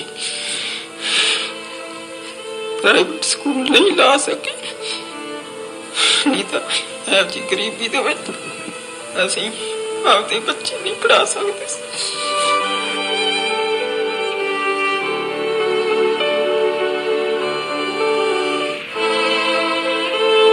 ਥੋੜੀ ਬਹੁਤੀ ਜਿਹੜੀ ਵੀ ਕਮਾਈ ਹੁੰਦੀ ਆ ਉਹ ਮੰਮੀ ਜੀ ਦੀ ਦਵਾਈ ਤੇ ਮੇਰੇ ਹਸਬੈਂਡ ਦੀ ਦਵਾਈ ਦਾ ਤੇ ਖਰਚਾ ਸਾਰਾ ਲੱਗ ਜਾਂਦਾ ਗਾ। ਬਹੁਤ ਔਖਾ ਜੀ, ਕਿਸੇ ਤੋਂ ਫੜ ਕੇ ਜੀ ਐਂ ਟਾਈਮ ਪਾਸ ਕਰਨਾ ਪੈਂਦਾ। ਮੈਂ ਆਪਣੇ ਬੱਚਿਆਂ ਨੂੰ ਕਿਸੇ ਅਕੈਡਮੀ, ਕਿਸੇ ਸੰਸਥਾ ਨਾਲ ਜੋੜਾਂ ਵੀ ਕਿਤੇ ਪੜ੍ਹਾਵਾਂ, ਪਰ ਮੇਰੇ ਕੋਲ ਐਡੀ ਪਾਵਰ ਨਹੀਂ ਸੀ, ਐਡੀ ਮੇਰੇ ਕੋਲ ਯੋਗਤਾ ਨਹੀਂ ਸੀ।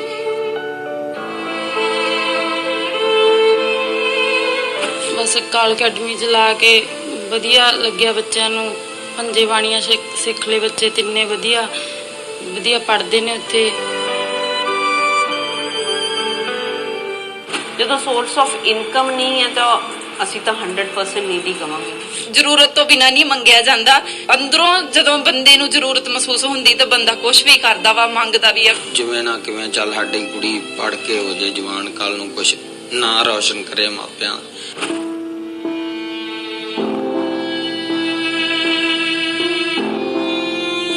ਅੱਗੇ ਤੇ ਦੁੱਖ ਹੀ ਆਉਂਦੇ ਸੀ, ਪਰ ਜਾ ਇਹਨਾਂ ਦੀ ਮੌਤ ਨੇ ਤੇ ਸਾਡਾ ਬਿਲਕੁਲ ਲੱਕ ਹੀ ਤੋੜ ਦਿੱਤਾ।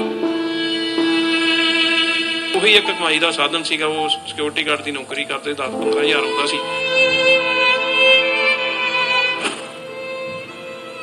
ਕਰਨਵੀਰ ਸਿੰਘ ਜਿਹੇ ਬੱਚਿਆਂ ਨੂੰ ਅਡਾਪਟ ਕਰੋ, ਐਸੇ ਬੱਚਿਆਂ ਨੂੰ ਅਡਾਪਟ ਕਰਕੇ ਉਹਨਾਂ ਦੇ ਪਰਿਵਾਰਾਂ ਕੋ ਅਸੀਸਾਂ ਪ੍ਰਾਪਤ ਕਰੋ, ਚੰਗੀ ਨੈਤਿਕ ਵਿਦਿਆ ਔਰ ਅੱਛਾ ਫਿਊਚਰ ਦੇਣ ਵਾਸਤੇ ਉਹਨਾਂ ਦੀ ਮਦਦ ਕਰੀਏ। ਅਸੀਂ ਤੰਬੂਆ ਲਿਫਾਫਾ ਪਾਇਆ ਸੀ, ਹਨੇਰੀ ਆਈ ਤੇ ਉਹ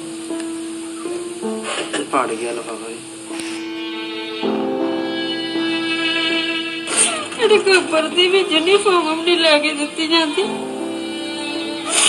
ਬੈਗ ਵੀ ਨਹੀਂ ਲੈ ਕੇ ਦਿੱਤਾ ਜਾਂਦਾ ਸਾਡੇ ਕੋਲ। ਇਹਨਾਂ ਵਰਗੇ ਹਜ਼ਾਰਾਂ ਬੱਚਿਆਂ ਦਾ ਭਵਿੱਖ ਤੁਸੀਂ ਸਵਾਰ ਸਕਦੇ ਹੋ by sponsoring their education. For more information, contact Ravideep Kaur Mukta. ਸਾਧ ਸੰਗਤ ਜੀ, ਅਸੀਂ ਜਿਹੜਾ ਹੈ ਕਿ 125 ਕਿਡਸ ਦੇ ਜਿਹੜੇ ਪ੍ਰੋਫਾਈਲਸ ਇਸ ਟਾਈਮ ਟੇਬਲ ਤੇ ਪਏ ਹੋਏ ਨੇ, ਜਿਹੜੇ ਕਿ ਸਕਾਲਰਸ਼ਿਪ ਦਾ ਇੰਤਜ਼ਾਰ ਕਰ ਰਹੇ ਨੇ, ਜਿਨ੍ਹਾਂ ਨੂੰ ਟਰਸਟ ਪੜ੍ਹਾ ਰਹੀ ਹੈ। ਐਕਚੁਅਲੀ ਮੈਂ ਸਕਾਲਰਸ਼ਿਪ ਵਰਡ ਯੂਜ਼ ਕਰ ਰਹੀ ਹਾਂ, ਇਹ ਵੀ ਮੈਨੂੰ ਸਾਡੇ ਕੁਲਵਿੰਦਰ ਵੀਰ ਜੀ ਪਲੈਜ਼ੈਂਟਨ ਕੈਲੀਫੋਰਨੀਆ ਤੋਂ ਉਹਨਾਂ ਨੇ ਮੈਨੂੰ ਡਾਂਟਿਆ। ਅਤੇ ਗੱਲ ਇਸ ਤਰ੍ਹਾਂ ਹੋਈ ਕਿ ਵੀ ਫਰੀ ਬੱਚੇ, ਫਰੀ ਹੈ ਨਾ, ਗਰੀਬ ਬੱਚੇ ਅਸੀਂ ਯੂਜ਼ ਕਰਦੇ ਹਾਂ। ਕਹਿੰਦੇ ਕਿ ਤੁਸੀਂ ਇਹ ਫਰੀ ਅਤੇ ਇਹ ਗਰੀਬ ਵਰਡ ਤੁਸੀਂ ਕਿੱਥੋਂ ਲੈ ਕੇ ਆ ਗਏ ਹੋ। ਅਤੇ ਇਹ ਤਾਂ ਕੀ ਨਾਮ ਹੈ, ਬ੍ਰਾਹਮਣ ਹੁੰਦੇ ਸੀਗੇ ਅਤੇ ਉਹ ਉਸ ਸਮੇਂ ਦੇ ਉੱਤੇ ਜਾਤ ਪਾਤ ਦੇ ਨਾਲ ਬੰਦੇ ਦਾ ਸੈੱਟ ਕਰਦੇ ਸੀ ਸਟੇਟਸ। ਕਹਿੰਦੇ ਅਸੀਂ ਜੱਟ ਹੁੰਦੇ ਹਾਂ ਅਤੇ ਅਸੀਂ ਗਰੀਬ ਕਦੀ ਨਹੀਂ ਹੁੰਦੇ। ਅਤੇ ਉਹਨਾਂ ਨੇ ਮੈਨੂੰ ਕਿਹਾ, ਕੁਲਵਿੰਦਰ ਵੀਰ ਜੀ ਨੇ, ਸਾਡੇ ਕੋਲ ਮਾਤਾ ਪਿਤਾ ਹੁੰਦੇ ਨੇ, ਸਾਡੇ ਕੋਲ ਬੱਚੇ ਹੁੰਦੇ ਨੇ, ਸਾਡੇ ਕੋਲ ਫਰੈਂਡਸ ਹੁੰਦੇ ਨੇ, ਸਾਡੇ ਕੋਲ ਦਾਦਾ ਦਾਦੀ ਹੁੰਦੇ, ਨਾਨਾ ਨਾਨੀ ਹੁੰਦੇ। ਸੋ ਅਸੀਂ ਰਿਸ਼ਤੇ ਨਿਭਾਉਣੇ ਜਾਣਦੇ ਹਾਂ, ਅਸੀਂ ਰਿਸ਼ਤੇ ਨਿਭਾਉਂਦੇ ਹਾਂ। ਜਿਹਦੇ ਕੋਲ ਇੰਨਾ ਵੱਡਾ ਪਰਿਵਾਰ ਹੋਵੇ ਉਹ ਗਰੀਬ ਕਿਸ ਤਰ੍ਹਾਂ ਹੋ ਸਕਦਾ ਹੈ। ਅਤੇ ਕਹਿੰਦੇ ਅਸੀਂ ਤਾਂ ਸਾਰੇ, ਉਹਨਾਂ ਨੇ ਆਪਣੀ ਮਿਲੀਅਨਸ ਵਿੱਚ ਆਪਣੀ ਕੰਪਨੀ ਵਿੱਚ ਹੀ ਬੜੋ ਇੰਨੇ ਹੰਬਲ ਕਹਿੰਦੇ ਅੱਖਾਂ ਉਹਦੀਆਂ, ਕੰਨ ਉਹਦੇ, ਹੱਥ ਪੈਰ ਉਹਦੇ, 1 ਮਿੰਟ ਆਵੇ ਲਕਵਾ ਹੋਵੇ ਅਤੇ ਕਾਹਦੇ ਅਮੀਰ ਅਤੇ ਕਾਹਦੇ ਗਰੀਬ। ਸੋ ਉਹਨਾਂ ਨੇ ਕਿਹਾ ਕਿ ਤੁਸੀਂ ਭੈਣ ਜੀ ਇਹ ਗਰੀਬ ਜੱਟ ਨਹੀਂ ਹੋ ਸਕਦਾ, ਤੁਸੀਂ ਇਸ ਪ੍ਰੋਗਰਾਮ ਨੂੰ ਨਾਮ ਦੇਵੋ ਰੂਰਲ ਸਕਾਲਰਸ਼ਿਪ। ਸੋ ਫਿਰ ਮੈਂ ਅਸ਼ਮਿਤਾ ਜੀ ਨੂੰ ਵੀ ਇਹ ਗੱਲ ਕਹੀ ਕਿ ਅਸੀਂ ਅੱਜ ਤੋਂ ਬਾਅਦ, ਉਹਨਾਂ ਨੇ ਕਿਹਾ ਬਿਲਕੁਲ ਮੇਲ ਦੇ ਵਿੱਚ ਲਿਖਣਾ ਬੰਦ ਕਰੋ, ਗਰੀਬ ਬੱਚੇ, ਡਿਸਐਡਵਾਂਟੇਜ ਫੈਮਲੀਜ਼। ਇਹ ਪ੍ਰੋਗਰਾਮ ਹੈਗਾ ਕਿ ਜਿਨ੍ਹਾਂ ਦੇ ਕੋਲ ਰਿਸੋਰਸਿਸ ਪਿੰਡਾਂ ਦੇ ਵਿੱਚ ਸਕੂਲ ਨਹੀਂ ਸੀਗੇ, ਅਤੇ ਉੱਥੇ ਜਿਹੜਾ ਹੈ ਕਿ ਰੂਰਲ ਟਰਾਂਸਫੋਰਮੇਸ਼ਨ ਬਾਬਾ ਕਬਾਲ ਸਿੰਘ ਜੀ ਨੇ ਸ਼ੁਰੂ ਕੀਤਾ ਥਰੂ ਦਾ ਸਕਾਲਰਸ਼ਿਪ, ਜਿਹਦੇ ਵਿੱਚ ਕਹਿੰਦੇ ਜੱਟ ਨੂੰ ਮਾਣ ਹੋਏਗਾ ਕਿ ਮੈਂ ਡਿਜ਼ਰਵਿੰਗ ਕਿਡ ਸੀ ਅਤੇ ਮੈਨੂੰ ਸਕਾਲਰਸ਼ਿਪ ਮਿਲੀ। ਸੋ ਉਹ ਦੱਸਦੇ ਨੇ ਕਿ ਉਹਨਾਂ ਨੇ ਵੀ ਲੁਧਿਆਣਾ ਯੂਨੀਵਰਸਿਟੀ PU ਤੋਂ ਜਿਹੜਾ ਆਪਣਾ ਪੜ੍ਹਾਈ ਕੀਤੀ। ਕਹਿੰਦੇ ਕਿ ਸਾਨੂੰ ਮਹੀਨੇ ਵਿੱਚ 100 ਰੁਪਇਆ ਮਿਲਦਾ ਸੀ। ਕਹਿੰਦੇ ਮੈਨੂੰ ਮਿਲਦਾ ਸੀ, ਮੈਂ ਡਿਜ਼ਰਵਿੰਗ ਕਿਡ ਸੀਗਾ, ਮੇਰੇ ਨਾਲ 2 ਬੱਚੇ ਸ਼ਡਿਊਲ ਕਾਸਟ ਸੀਗੇ ਅਤੇ ਉਹਨਾਂ ਨੂੰ ਵੀ ਮਿਲਦਾ ਸੀ 100 ਰੁਪਇਆ। ਕਹਿੰਦੇ ਉਹ 100 ਰੁਪਇਆ ਉਸ ਦਿਨ ਉਹਨਾਂ ਵਾਸਤੇ ਮੌਤ ਦੇ ਬਰਾਬਰ ਹੁੰਦਾ ਸੀ, ਕਿਉਂਕਿ ਉਹ ਉਹਨਾਂ ਨੂੰ ਜਾਤ ਪਾਤ ਦੇ ਬੇਸ ਦੇ ਉੱਤੇ ਸ਼ਡਿਊਲ ਕਾਸਟ ਕਰਕੇ ਸਕਾਲਰਸ਼ਿਪ ਮਿਲਦੀ ਸੀ। ਕਹਿੰਦੇ ਮੈਂ ਉਹਨਾਂ ਨੂੰ ਉਸ ਦਿਨ ਦੇਖਦਾ ਸੀ, ਮੈਨੂੰ ਕਹਿੰਦੇ ਭੰਗੜਾ ਪਾ ਕੇ ਮੈਨੂੰ ਚਾਹ ਚੜ੍ਹਦਾ ਸੀ ਕਿ ਮੈਂ ਲਾਈਕ ਬੱਚਾ, ਮੈਨੂੰ 100 ਰੁਪਇਆ ਖਰਚੇ ਵਾਸਤੇ ਮਿਲਿਆ। ਪਰ ਉਹ ਮੇਰੇ 2 ਯਾਰ ਜਿਹੜੇ ਸੀਗੇ ਉਹ ਉਸ ਦਿਨ ਰੋਂਦੇ ਸੀ ਕਿ ਸਾਨੂੰ ਮਿਲੀ, ਬਟ ਕਿਉਂਕਿ ਜਾਤ ਪਾਤ ਵਿੱਚ ਅਸੀਂ ਉਹਨਾਂ ਨੂੰ ਵੰਡਤਾ। ਸੋ ਉਹਨਾਂ ਨੇ ਕਿਹਾ ਜੱਟ ਗਰੀਬ ਨਹੀਂ ਹੋ ਸਕਦਾ। ਸੋ ਸਾਰਾ ਕੁਛ ਹੀ ਉਹਦਾ ਹੈਗਾ, ਕੋਈ ਅਮੀਰ ਨਹੀਂ, ਕੋਈ ਗਰੀਬ ਨਹੀਂ, ਸਿਰਫ ਇਹ ਡਿਜ਼ਰਵਿੰਗ ਕਿਡਸ ਨੇ ਜਿਨ੍ਹਾਂ ਨੂੰ ਉੱਥੇ ਰਿਸੋਰਸਿਸ ਨਹੀਂ ਮਿਲੇ, ਅਤੇ ਅਸੀਂ ਉਹਨਾਂ ਨੂੰ ਸਿਰਫ ਇੱਥੋਂ ਬੈਠ ਕੇ ਥੋੜ੍ਹੀ ਜਿਹੀ ਸਪੋਰਟ ਜਿਹੜੀ ਅਸੀਂ ਕਰ ਰਹੇ ਹਾਂ ਮਾਇਆ ਦੀ। ਬਾਕੀ ਉਹਨਾਂ ਨੇ ਫਿਰ ਇਹ ਵੀ ਕਿਹਾ ਬਾਕੀ ਤੇ ਜਿਹੜਾ ਮੇਨ ਕੰਮ ਹੈ ਉਹ ਤੇ ਕਲਗੀਧਰ ਟਰਸਟ ਕਰ ਹੀ ਰਿਹਾ ਹੈਗਾ ਵੇ। ਸੋ ਇਹ ਬੱਚੇ ਡਿਜ਼ਰਵਿੰਗ ਕਿਡਸ ਨੇ, ਇਹਨਾਂ ਨੂੰ ਉੱਥੇ ਨਹੀਂ ਮਿਲਿਆ, ਰਿਸੋਰਸਿਸ ਨਹੀਂ ਮਿਲੇ। ਸੋ ਇਹਨਾਂ ਬੱਚਿਆਂ ਦੀ ਸਕਾਲਰਸ਼ਿਪ ਵਾਸਤੇ $500 ਇੱਕ ਦਿਨ ਦਾ, 1 ਸਾਲ ਦਾ ਇੱਕ ਬੱਚੇ ਦਾ ਖਰਚਾ ਹੈ। $5000 ਬੱਚੇ ਦੀ 14 ਸਾਲ ਦੀ ਪੜ੍ਹਾਈ ਦਾ ਖਰਚਾ ਹੈ, ਅਤੇ $50 ਮਹੀਨਾ ਵੀ ਅਸੀਂ ਦੇ ਕੇ ਅਸੀਂ ਬੱਚੇ ਦੀ ਐਜੂਕੇਸ਼ਨ ਨੂੰ ਸਪੋਂਸਰ ਕਰ ਸਕਦੇ ਹਾਂ। ਬਟ ਤੁਹਾਡਾ $50, ਤੁਹਾਡਾ $500, ਤੁਹਾਡਾ $5000 ਬਹੁਤ ਜ਼ਿਆਦਾ ਮਾਇਨੇ ਰੱਖਦਾ ਵੇ ਬੱਚਿਆਂ ਵਾਸਤੇ। ਅਤੇ ਸੋ ਆਪ ਜੀ, ਜਿਵੇਂ ਕਿ ਆਪ ਜੀ ਨੂੰ ਮਨਰਾਜ ਸਿੰਘ ਨੇ ਦੱਸਿਆ ਕਿ ਟੈਕਸ ਐਗਜ਼ਾਮਪਟ ਚੈਰਿਟੀ ਹੈਗੀ ਹੈ, ਔਰ ਆਪ ਜੀ ਦੀਆਂ ਡੋਨੇਸ਼ਨਸ ਆਪ ਜੀ ਕ੍ਰੈਡਿਟ ਕਾਰਡ ਦੇ ਥਰੂ, ਚੈਕਸ ਦੇ ਥਰੂ, ਕੈਸ਼ ਦੇ ਥਰੂ, ਚੈੱਕ ਮੇਲ ਕਰਕੇ, ਡਾਇਰੈਕਟ ਡਿਪੋਜ਼ਿਟ ਚੇਜ਼ ਬੈਂਕ ਵਿੱਚ ਕਰਕੇ, ਸਾਡੀ ਵੈਬਸਾਈਟ ਹੈਗੀ ਹੈ badusaheb.org। ਮੈਂ ਸਪੈਸ਼ਲੀ ਜਿਹੜੇ ਜਸਟ TV ਦੇਖ ਰਹੇ ਵਿਊਅਰਸ ਜਿਹੜੇ ਕਿ ਹੁਣ ਇੱਥੇ ਸਾਨੂੰ ਚੈੱਕ ਵੀ ਸੈਮੀਨਾਰ 'ਤੇ ਨਹੀਂ ਦੇ ਸਕਦੇ, ਉਹ ਸਿੱਧਾ ਵੈਬਸਾਈਟ 'ਤੇ ਜਾਣ badusaheb.org, ਉੱਥੇ ਜਾ ਕੇ ਵੀ ਡੋਨੇਸ਼ਨ ਕਰ ਸਕਦੇ ਨੇ। ਜੇ ਉਹਨਾਂ ਨੇ ਬੱਚਾ ਸਿਲੈਕਟ ਕਰਨਾ ਹੈ ਤਾਂ ਸਾਡੀ ਵੈਬਸਾਈਟ ਹੈਗੀ ਹੈ ਐਜੂਕੇਟ ਟੂ ਸੇਵ।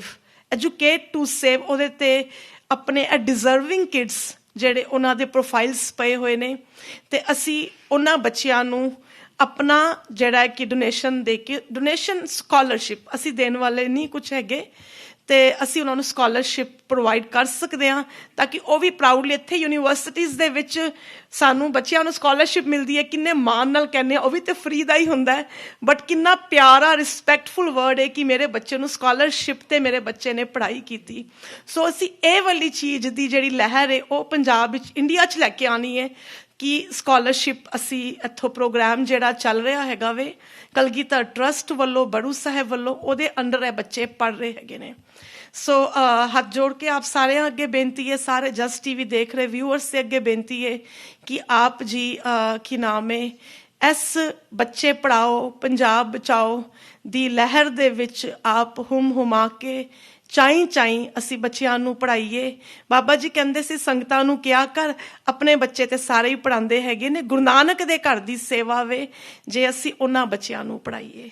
ਸੋ ਮੈਂ ਇਨਵਾਈਟ ਕਰਨਾ ਚਾਹਾਂਗੀ ਹਰਦਿਆਲ ਸਿੰਘ ਵਿਰਕ ਵੀਰ ਜੀ ਦਾ, ਜਿਹੜੇ ਕਿ ਸਟੇਜ ਤੇ ਆ ਕੇ ਚੰਦ ਸ਼ਬਦ ਆਪਣੇ ਦੱਸਣ। ਬਹੁਤ ਸੇਵਾ ਕਰਦੇ ਨੇ, ਕਿੰਨੇ ਸਾਲ ਤੋਂ ਕਾਲ ਆ ਜਾਂਦਾ, ਭਾਵੇਂ ਬਾੜ ਆ ਜੇ, ਭਾਵੇਂ ਜਦੋਂ ਵੀ ਕੋਈ ਬੜੂ ਸਾਹਿਬ ਦੀ ਜਿਹੜੀਆਂ ਵੀ ਸੇਵਾਵਾਂ ਚੱਲ ਰਹੀਆਂ ਹੁੰਦੀਆਂ ਤੇ ਈਮੇਲ ਜਾਂਦੀ ਏ ਤੇ ਹਰਦਿਆਲ ਸਿੰਘ ਵਿਰਕ ਜੀ ਦਾ ਕਾਲ ਆਉਂਦਾ ਤੇ ਇੰਡੀਆ ਤੋਂ ਕਈ ਵਾਰੀ ਡੋਨੇਸ਼ਨ ਕਰਦੇ, ਕਈ ਵਾਰੀ ਇੱਥੋਂ ਕਰਦੇ, ਬਟ ਹਮੇਸ਼ਾ ਇਸ ਐਜੂਕੇਸ਼ਨ ਦੀ ਸੇਵਾ ਦੇ ਵਿੱਚ ਉਹਨਾਂ ਦਾ ਕਲਗੀਧਰ ਟਰਸਟ ਦੇ ਪ੍ਰੋਜੈਕਟਸ ਦੇ ਵਿੱਚ ਬੜਾ ਸਪੋਰਟ ਰਿਹਾ।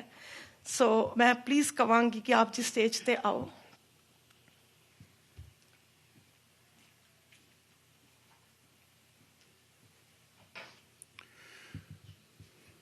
ਵਾਹਿਗੁਰੂ ਜੀ ਕਾ ਖਾਲਸਾ, ਵਾਹਿਗੁਰੂ ਜੀ ਕੀ ਫਤਿਹ ਜੀ।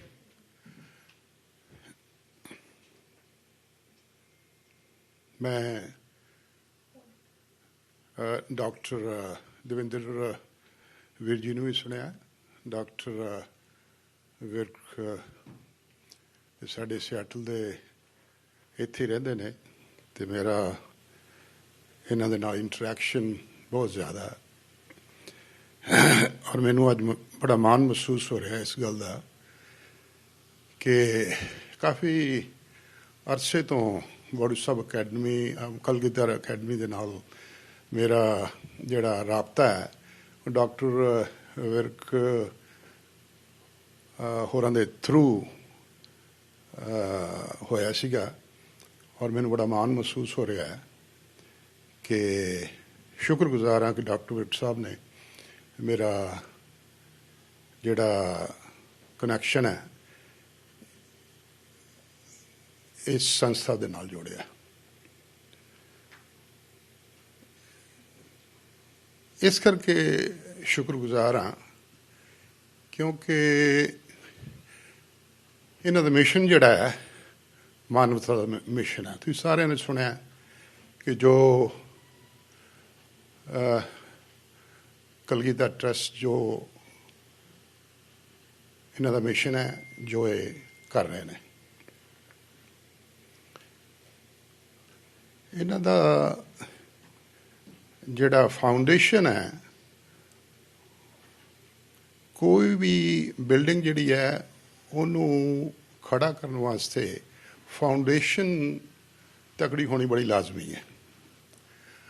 ਔਰ ਫਾਊਂਡੇਸ਼ਨ ਜਿਹੜੀ ਹੈ ਤੁਸੀਂ ਸੁਣ ਚੁੱਕੇ ਹੋ ਸੰਤ ਅਤਰ ਸਿੰਘ ਮਸਤੂਆਣਾ ਵਾਲੇ, ਔਰ ਸ਼ਾਇਦ ਥੋੜੀ ਜਿਹੀ ਮੈਂ ਸ਼ਾਇਦ ਗਲਤ ਨਾ ਹੋਵਾਂ ਤੇ ਸੰਤ ਆਤਰ ਸਿੰਘ ਮਸਤੂਆਣਾ ਵਾਲਿਆਂ ਨੇ ਬਨਾਰਸ ਹਿੰਦੂ ਯੂਨੀਵਰਸਿਟੀ ਦਾ ਵੀ ਨੀਂਹ ਪੱਥਰ ਰੱਖਿਆ ਹੋਇਆ ਸੀ, if I am not mistaken.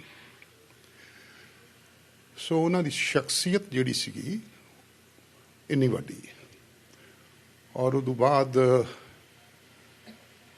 ਜਿਹੜੀ ਲੀਗੇਸੀ ਹੈ ਉਸ ਚੀਜ਼ ਨੂੰ ਅੱਗੇ ਚਲਾਉਂਦਿਆਂ ਹੋਇਆਂ write up to doctor Davinder Singh ਅਸੀਂ ਇਹ ਕਹਿ ਸਕਦੇ ਹਾਂ ਕਿ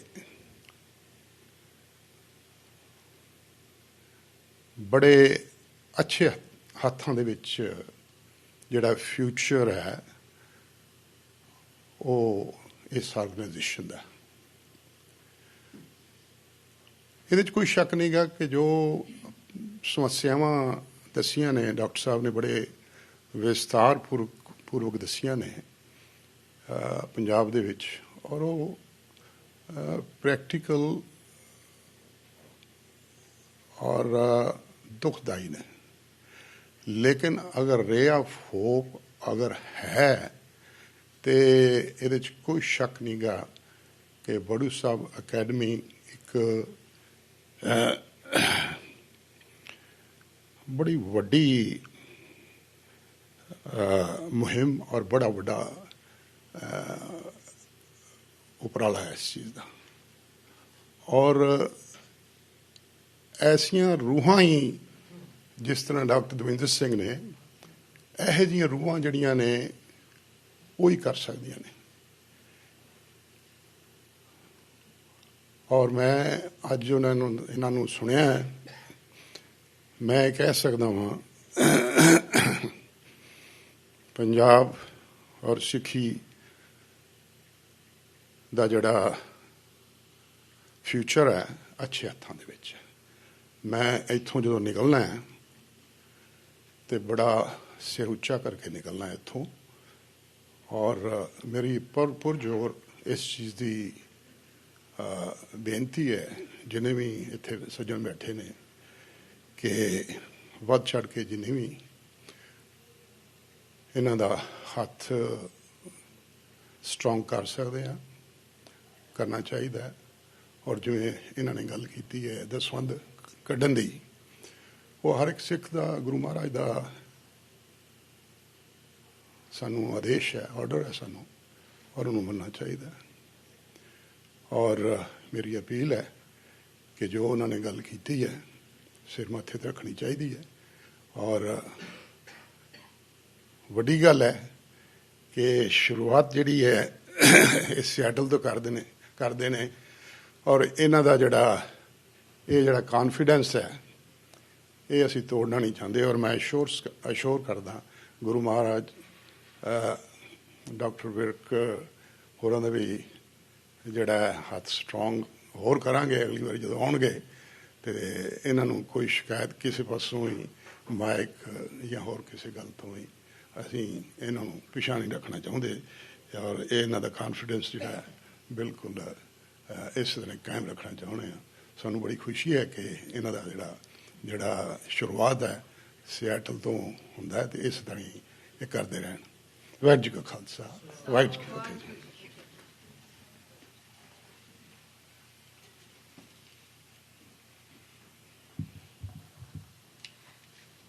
I would like to invite Jagvinder Singh Barar ji.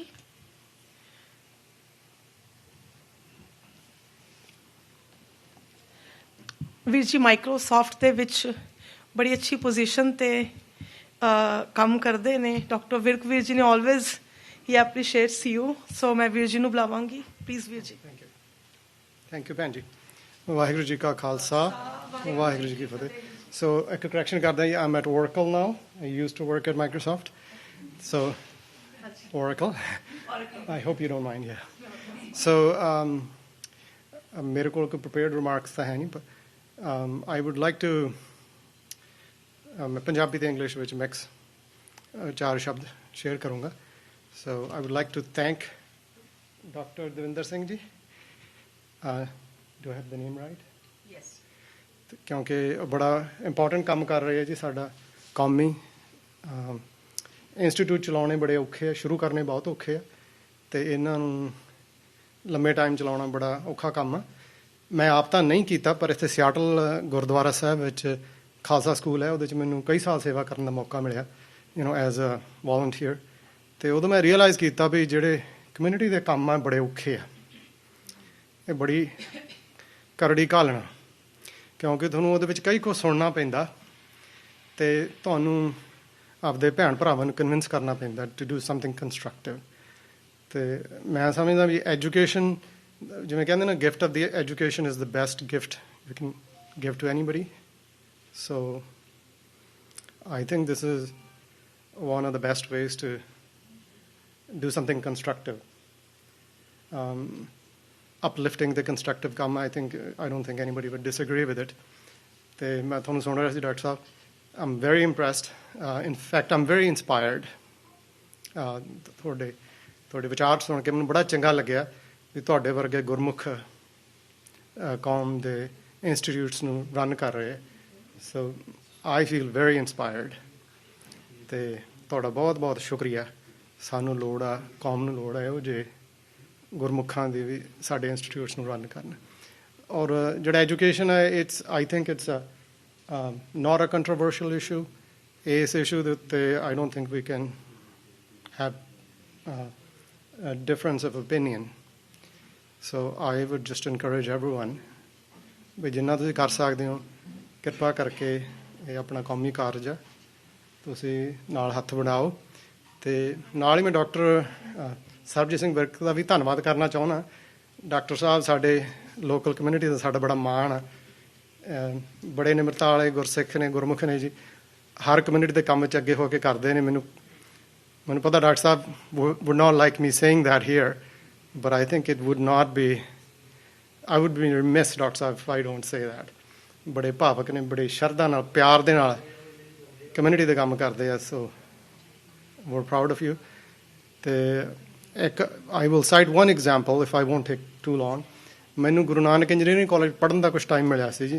For a year I was a student there. ਅਤੇ ਉਹ ਮੈਨੂੰ ਉੱਥੇ ਪੜ੍ਹ ਕੇ ਪਤਾ ਲੱਗਿਆ ਵੀ ਇਹ ਜਿਹੜਾ ਇੰਸਟੀਟਿਊਟ ਆ ਉਹ ਆਪਣੀ ਕੌਮ ਨੇ ਸ਼ੁਰੂ ਕੀਤਾ ਸੀ, ਨਾਨਕਾਣਾ ਸਾਹਿਬ ਟਰੱਸਟ ਨੇ। ਅਤੇ ਤੁਸੀਂ ਉਹ ਇੰਸਟੀਟਿਊਟ ਵੇਖੋ ਜੀ, ਉੱਥੋਂ ਇੰਨੇ ਆਪਣੇ ਪਿੰਡਾਂ ਤੋਂ ਮੁੰਡੇ ਕੁੜੀਆਂ ਪੜ੍ਹ ਕੇ ਇੰਜੀਨੀਅਰਸ ਬਣੇ ਨੇ। ਔਰ ਦੁਨੀਆ ਦੇ ਤੁਸੀਂ ਕਿਸੇ ਕੋਨੇ ਚਲੇ ਜਾਓ, ਤੁਹਾਨੂੰ ਗੁਰੂ ਨਾਨਕ ਇੰਜੀਨੀਅਰਿੰਗ ਕਾਲਜ ਦੇ ਸਟੂਡੈਂਟ ਮਿਲਣਗੇ। ਸਿਆਟਲ ਵਿੱਚ GNE ਦੇ ਪੜ੍ਹੇ ਹੋਏ, ਬੋਇੰਗ ਦੇ ਵਿੱਚ ਬੜੇ ਆਪਣੇ ਭੈਣ ਭਰਾ ਕੰਮ ਕਰਦੇ ਆ, ਚੰਗੀਆਂ ਜੋਬਾਂ 'ਤੇ ਨੇ। ਅਤੇ ਉਹ ਜਿਹੜਾ ਇੰਸਟੀਟਿਊਟ ਸੀ ਉਹ ਬਣਾਇਆ ਇਸ ਕਰਕੇ ਗਿਆ ਸੀ ਵੀ ਜਿਹੜੇ ਰੂਰਲ ਸਟੂਡੈਂਟਸ ਆ ਉਹਨਾਂ ਨੂੰ ਇੰਜੀਨੀਅਰਿੰਗ ਦੇ ਵਿੱਚ ਪ੍ਰੈਫਰੈਂਸ਼ੀਅਲ ਟਰੀਟਮੈਂਟ ਦਿੱਤੀ ਜਾਵੇ। Maybe that's not the right word, that's not the appropriate word. ਅਤੇ ਉਹਨੇ ਬੜਾ ਵੱਡਾ, that made a huge difference and I can personally attest to it. ਮੈਂ ਆਪ ਵੇਖਿਆ ਇਹ। Guru Nanak engineering college made a huge difference. ਇੰਨੇ ਸਟੂਡੈਂਟ ਤੋਂ ਪੜ੍ਹ ਕੇ ਚੰਗੀਆਂ ਜੋਬਾਂ 'ਤੇ ਲੱਗੇ ਆ। ਅਤੇ ਜੇ ਗੁਰੂ ਨਾਨਕ ਇੰਜੀਨੀਅਰਿੰਗ ਕਾਲਜ ਨਾ ਹੁੰਦਾ, ਤੁਸੀਂ ਸੋਚ ਕੇ ਵੇਖੋ ਕਿੰਨੇ ਆਪਣੇ ਪੰਜਾਬੀ ਪਿੰਡਾਂ ਦੇ ਸਟੂਡੈਂਟ ਜਿਹੜੇ ਸੀ ਉਹਨਾਂ ਨੂੰ ਓਪਰਚੁਨਿਟੀ ਨਹੀਂ ਸੀ ਮਿਲਣੀ। ਉਹਨਾਂ ਦੀਆਂ ਜਿਵੇਂ ਕਹਿ ਲਓ ਫੈਮਿਲੀ ਦੀਆਂ ਕੋਰਸ ਚੇਂਜ ਹੋ ਗਿਆ। ਉਹ ਜਿਵੇਂ ਕਹਿੰਦੇ ਨੇ ਵੀ ਤੁਸੀਂ ਜੇ ਕਿਸੇ ਦੀ ਫੈਮਿਲੀ ਦਾ ਕੋਰਸ ਚੇਂਜ ਕਰਨਾ ਤਾਂ ਉਹ ਕਿਸੇ ਦਾ ਬੱਚਾ ਪੜ੍ਹਾ ਦਿਓ। So this is a great opportunity. ਮੈਨੂੰ ਬਹੁਤ ਹੀ ਖੁਸ਼ੀ ਹੋਈ ਡਾਕਟਰ ਸਾਹਿਬ ਤੁਹਾਡੇ ਵਿਚਾਰ ਸੁਣ ਕੇ, ਅਤੇ ਹੋਰ ਵੀ ਸੱਜਣ ਭੈਣ ਭਰਾਵਾਂ ਨੇ ਬੜੇ ਚੰਗੇ ਵਿਚਾਰ ਪੇਸ਼ ਕੀਤੇ ਆ। So I think it's a very worthy cause, it's not a controversial cause, it's a constructive thing. ਅਤੇ ਵੀ ਨੀਡ ਕੰਸਟਰਕਟਿਵ ਥਿੰਗਸ। ਸਿੱਖਾਂ ਨੂੰ ਔਰ ਪੰਜਾਬੀਆਂ ਨੂੰ, ਪੰਜਾਬੀਅਤ ਦਾ ਵੀ ਕੰਮ ਆ, ਸਿੱਖੀ ਦਾ ਵੀ ਕੰਮ ਆ। ਅਤੇ so I am very proud to be here. We are very proud to have you, very lucky to have you. Thank you for coming doctor sahib. ਅਤੇ ਸਾਰੇ ਸੇਵਾਦਾਰਾਂ ਦਾ ਸਿਆਟਲ ਦੀ ਸੰਗਤ ਵੱਲੋਂ ਧੰਨਵਾਦ। ਤੁਹਾਨੂੰ ਜੀ ਆਇਆਂ ਨੂੰ, ਅਤੇ ਵਾਹਿਗੁਰੂ ਜੀ ਕਾ ਖਾਲਸਾ, ਵਾਹਿਗੁਰੂ ਜੀ ਕੀ ਫਤਿਹ। ਥੈਂਕ ਯੂ ਜਗਵਿੰਦਰ ਸਿੰਘ ਬਰਾੜ ਵੀਰ ਜੀ। ਮੈਂ ਐਡ ਕਰਨਾ ਚਾਹਾਂਗੀ ਗੁਰੂ ਨਾਨਕ ਇੰਜੀਨੀਅਰਿੰਗ ਕਾਲਜ ਦੀ ਆਪ ਜੀ ਨੇ ਗੱਲ ਕੀਤੀ, ਸਾਡੇ ਵਿੱਚ ਜਸਪਾਲ ਵੀਰ ਜੀ ਬੈਠੇ ਹੋਏ ਨੇ, ਅਤੇ ਉਹ ਵੀ ਗੁਰੂ ਨਾਨਕ ਇੰਜੀਨੀਅਰਿੰਗ ਕਾਲਜ ਤੋਂ ਗ੍ਰੈਜੂਏਟਿਡ ਹੈਗੇ ਨੇ। ਅਤੇ ਹੁਣ ਇੱਥੇ ਹੋਟਲਸ ਮੈਰੀਅਟ ਦੇ ਬਣਾਉਂਦੇ ਨੇ, ਗੁਰਦੁਆਰਾ ਸਾਹਿਬ ਬਣਾਉਂਦੇ ਨੇ। ਅਤੇ ਉਹ ਵੀ ਕਹਿੰਦੇ ਨੇ ਕਿ ਉਹਨਾਂ ਨੂੰ ਅਪੋਰਚੁਨਿਟੀ ਮਿਲੀ, ਫਾਦਰ ਅਫੋਰਡ ਕਰ ਸਕਦੇ ਸੀ, ਐਡਮਿਸ਼ਨ ਮਿਲਿਆ, ਬਟ ਕਾਫੀ ਚੈਲੰਜਿਸ ਦੇਖਦੇ ਸੀ ਕਿ ਜਦੋਂ ਪਿੰਡਾਂ ਦੇ ਬੱਚੇ ਉੱਥੇ ਆਉਂਦੇ ਸੀ। ਅਤੇ ਕਾਫੀ ਪਰਸਨਲੀ ਲੈਵਲ 'ਤੇ ਵੀ ਮੈਂ ਇੱਥੇ ਗੁਰੂ ਨਾਨਕ ਇੰਜੀਨੀਅਰਿੰਗ ਕਾਲਜ 'ਤੇ ਕਾਫੀ ਬਰੂ ਸਾਹਿਬ ਕਰਕੇ ਮਿਲਦੇ ਹਾਂ ਸੰਗਤਾਂ ਨੂੰ। Yes, they are all are on a very good positions. ਮੈਂ ਇੱਕ ਚੀਜ਼ ਅਨਾਊਂਸ ਕਰਾਂਗੀ, ਜਸਟ TV ਦੇਖ ਰਹੇ ਸਾਰੇ ਵਿਊਅਰਸ ਦਾ ਵੀ ਅਤੇ ਸਾਰੀ ਸੰਗਤਾਂ ਨੂੰ ਵੀ ਦੱਸਣਾ ਚਾਹਾਂਗੀ। December 15 to January 2 ਤੱਕ ਬਰੂ ਸਾਹਿਬ ਵੱਲੋਂ ਆਪਣੇ ਇੱਕ ਕ੍ਰੈਸ਼ ਕੋਰਸ ਜਿਹੜਾ ਸ਼ੁਰੂ ਕੀਤਾ ਜਾ ਰਿਹਾ ਹੈਗਾ ਪੰਜਾਬੀ ਲਰਨਿੰਗ ਦਾ, ਜਿਹਦੇ ਵਿੱਚ ਕਿ ਡਾਕਟਰ ਨੀਲਮ ਦੀਦੀ ਦੱਸ ਰਹੇ ਸੀ ਕਿ ਆਪਾਂ ਪੰਜਾਬੀ ਲਿਖ ਨਹੀਂ ਸਕਦੇ, ਪੰਜਾਬੀ ਬੋਲ ਨਹੀਂ ਸਕਦੇ, ਪਰ 2 ਵੀਕ ਵਿੱਚ ਉਹ ਇਸ ਤਰ੍ਹਾਂ ਦਾ ਕੋਰਸ ਕਰਾਉਣਗੇ ਕਿ ਅਸੀਂ ਪੰਜਾਬੀ ਬਿਲਕੁਲ ਬੋਲਣੀ ਸ਼ੁਰੂ ਕਰ ਦਾਂਗੇ।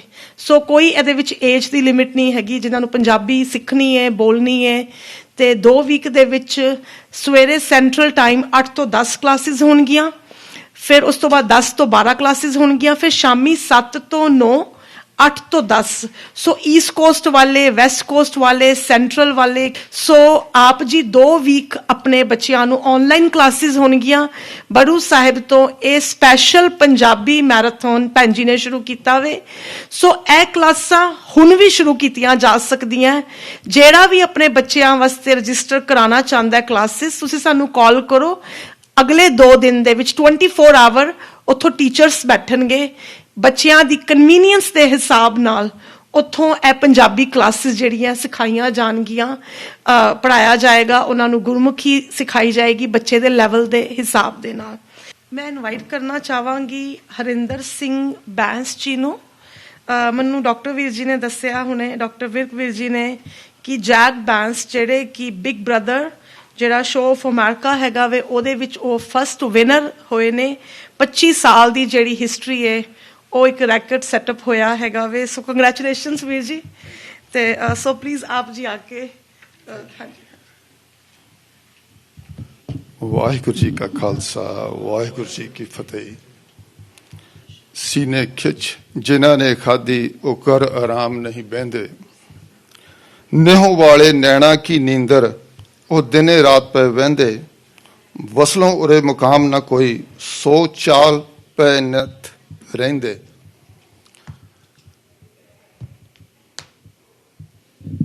ਆਪਣੇ ਵਿਰਕ ਸਾਹਿਬ, ਡਾਕਟਰ ਸਾਹਿਬ ਦੇ ਕੌਨਫੀਡੈਂਸ ਬਾਰੇ ਗੱਲ ਕਰਕੇ ਗਏ ਨੇ ਵੀ ਇਹਨਾਂ ਦਾ ਕੌਨਫੀਡੈਂਸ ਮੇਨਟੇਨ ਕਰਨ ਦੀ ਕੋਸ਼ਿਸ਼ ਕਰਾਂਗੇ ਅਸੀਂ।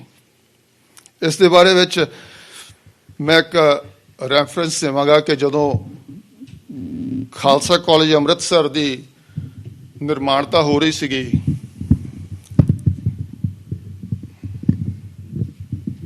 ਤੇ ਉਦੋਂ ਤੇਜਾ ਸਿੰਘ ਸਮੁੰਦਰੀ, ਸ਼ਾਇਦ ਮੈਂ ਸਹੀ ਜੇ ਮੈਨੂੰ ਨਾਂ ਯਾਦ, ਤੇਜਾ ਸਿੰਘ ਸਮੁੰਦਰੀ ਤੇ ਹੋਰ ਗੁਰਸਿੱਖ ਜਾ ਕੇ ਅੰਮ੍ਰਿਤਸਰ ਦੇ ਵਿੱਚੋਂ ਦੁਕਾਨਾਂ ਤੋਂ ਮਾਇਆ ਇਕੱਠੀ ਕਰਨ ਜਾਂਦੇ ਸੀ, ਝੋਲੀ ਬਕਾਇਦਾ ਅੱਡ ਕੇ ਇਸ ਤਰ੍ਹਾਂ ਜਾਂਦੇ ਸੀ ਹਰ ਦੁਕਾਨ ਤੇ।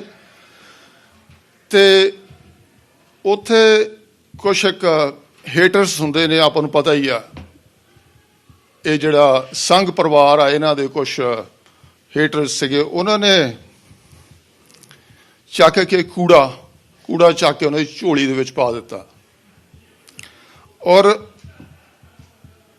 ਉਹਨਾਂ ਗੁਰਸਿੱਖਾਂ ਨੇ ਜਾ ਕੇ ਉਹ ਕੂੜਾ ਲੈ ਗਏ, ਲਿਜਾ ਕੇ ਜਿੱਥੇ ਇੱਟਾਂ ਬਣਦੀਆਂ ਸੀ ਨਾ ਜੀ, ਉਹਨਾਂ ਵਿੱਚ ਜਾ ਕੇ ਉਹ ਪਾਇਆ, ਉਹ ਵੀ ਪ੍ਰਵਾਨ ਕੀਤਾ। ਗੱਲ ਇਹ ਹੈਗੀ ਆ ਕਿ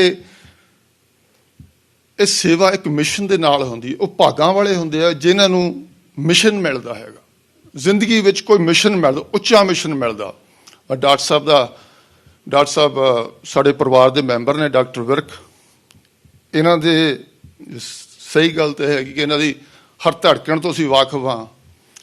ਇਹਨਾਂ ਦੀ ਡੈਡੀਕੇਸ਼ਨ ਇੰਨੀ ਜ਼ਿਆਦਾ ਹੈਗੀ ਹੈ ਕਿ ਸੌਂਦੇ ਵੀ ਇਹ ਮਿਸ਼ਨ ਦੇ ਨਾਲ ਆ, ਖਾਂਦੇ ਵੀ ਮਿਸ਼ਨ ਦੇ ਨਾਲ ਆ, ਰਹਿੰਦੇ ਵੀ ਮਿਸ਼ਨ ਦੇ ਨਾਲ ਆ। ਔਰ ਮੁਕਤਾ ਭੈਣ ਜੀ ਇਹਨਾਂ ਬਾਰੇ ਵੀ ਜ਼ਿਕਰ ਕਰਦੇ ਹੁੰਦੇ ਨੇ, ਡਾਕਟਰ ਸਾਹਿਬ ਆਏ ਨੇ। ਕੌਨਫੀਡੈਂਸ ਟੁੱਟਦੇ ਨਹੀਂ ਹੈਗੇ, ਵੱਡੇ ਮਿਸ਼ਨ ਹੁੰਦੇ। ਜਦੋਂ ਮਿਸ਼ਨ ਦੀ ਸਮਝ ਲੱਗ ਜਾਵੇ ਨਾ, ਆਪਾਂ ਜਿਊਜ਼ ਦੀ ਗੱਲ ਕਰਦੇ ਹਾਂ, ਜਿਊਜ਼ ਦੀ ਗੱਲ ਕਰਕੇ ਗਏ ਨੇ ਡਾਕਟਰ ਸਾਹਿਬ। ਜਿਊਜ਼ ਅੱਜ ਸਿਰਫ 15 ਮਿਲੀਅਨ ਟੋਟਲ ਗਿਣਤੀ ਔਰ ਦੁਨੀਆ ਤੇ ਰਾਜ ਕਰਦੇ ਨੇ। ਕਿ ਉਹਨਾਂ ਕੋਲ ਵੈਪਨ ਕੀ ਹੈਗਾ? ਐਜੂਕੇਸ਼ਨ। ਆਪਾਂ ਵੱਖਰੀ ਗੱਲ, ਇੱਕ ਵੱਖਰਾ ਵਿਸ਼ਾ ਹੈ ਕਿ ਉਹ ਕਾਇੰਡ ਨਹੀਂ ਹੈਗੇ, ਉਹ ਇੱਕ ਵੱਖਰਾ ਵਿਸ਼ਾ ਹੈਗਾ। ਪਰ ਇਸ ਵੇਲੇ ਤਾਕਤ ਉਹਨਾਂ ਕੋਲ ਇੰਨੀ ਜ਼ਿਆਦਾ ਹੈ ਕਿ ਦੁਨੀਆ ਤੇ ਰਾਜ ਕਰਦੇ ਨੇ। ਤੇ ਆਪਾਂ ਸਰਬੱਤ ਦਾ ਭਲਾ ਮੰਗਣ ਵਾਲੇ ਬੜਾ ਧਰਮ ਹੈਗਾ, ਸਾਰਿਆਂ ਨੂੰ ਕਲਾ ਵਿੱਚ ਲੈਣ ਵਾਲਾ ਧਰਮ ਆ। ਆਪਾਂ ਇਹ ਸਭ ਤੋਂ ਆਪਣੀ ਬੈਕਬੋਨ ਆ, ਰਾਜ ਦੀ ਬੈਕਬੋਨ ਆ ਕਿ ਸਾਡੇ ਕੋਲ ਐਜੂਕੇਸ਼ਨ ਹੋਵੇ, ਸਾਡੇ ਕੋਲ ਅਵੇਅਰਨੈਸ ਹੋਵੇ, ਸਾਡੇ ਕੋਲ ਵਿਜ਼ਡਮ ਹੋਵੇ, ਸਾਡੇ ਕੋਲ ਅਪਰੋਚ ਹੋਵੇ, ਸਾਡੇ ਕੋਲ ਕੋਈ ਮਿਸ਼ਨ ਹੋਵੇ, ਵੱਡੇ ਮਿਸ਼ਨ ਲੈ ਕੇ ਤੁਰੀਏ। ਡਾਕਟਰ ਸਾਹਿਬ ਆਏ ਨੇ ਸਾਡੇ ਸ਼ਹਿਰ ਦੇ ਵਿੱਚ, ਇਹਨਾਂ ਦਾ ਡਾਕਟਰ ਦਵਿੰਦਰ ਸਿੰਘ ਜੀ ਹੋਰਾਂ ਦਾ ਬਹੁਤ ਬਹੁਤ ਧੰਨਵਾਦ ਅਸੀਂ ਕਮੇਟੀ ਵੱਲੋਂ, ਗੁਰਦੁਆਰਾ ਸਾਹਿਬ ਦੀ ਸਮੁੱਚੀ ਕਮੇਟੀ ਵੱਲੋਂ, ਸਮੁੱਚੀ ਸੰਗਤ ਵੱਲੋਂ ਜੀ ਆਇਆਂ ਕਹਿੰਦੇ ਹਾਂ। ਆਪ ਜੀ ਦਾ ਬਹੁਤ ਬਹੁਤ ਧੰਨਵਾਦ ਜੀ। ਵਾਹਿਗੁਰੂ ਜੀ ਕਾ ਖਾਲਸਾ, ਵਾਹਿਗੁਰੂ ਜੀ ਕੀ ਫਤਿਹ। ਮੈਂ ਇਨਵਾਈਟ ਕਰਾਂਗੀ ਕਸ਼ਮੀਰ ਸਿੰਘ ਹੋਥੀ ਵੀਰ ਜੀ ਨੂੰ, ਪਲੀਜ਼ ਆਪ ਜੀ ਆ ਕੇ ਚੰਦ ਸ਼ਬਦ ਜਿਹੜੇ ਕਿ ਸਾਂਝੇ ਕਰੋ ਸੰਗਤ ਦੇ ਨਾਲ।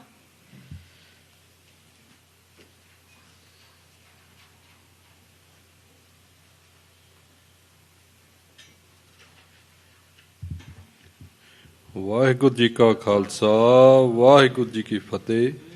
ਸਾਰੀਆਂ ਸੰਗਤਾਂ ਜਿੰਨੀਆਂ ਵੀ ਆਈਆਂ ਹਨ ਸਾਰਿਆਂ ਨੂੰ ਜੀ ਆਇਆਂ। ਇਹ ਵੱਡਾ ਮਿਸ਼ਨ ਹੈ, ਜਿਵੇਂ ਆਪਾਂ ਸਾਰਿਆਂ ਨੇ ਸੁਣਿਆ ਹੈ।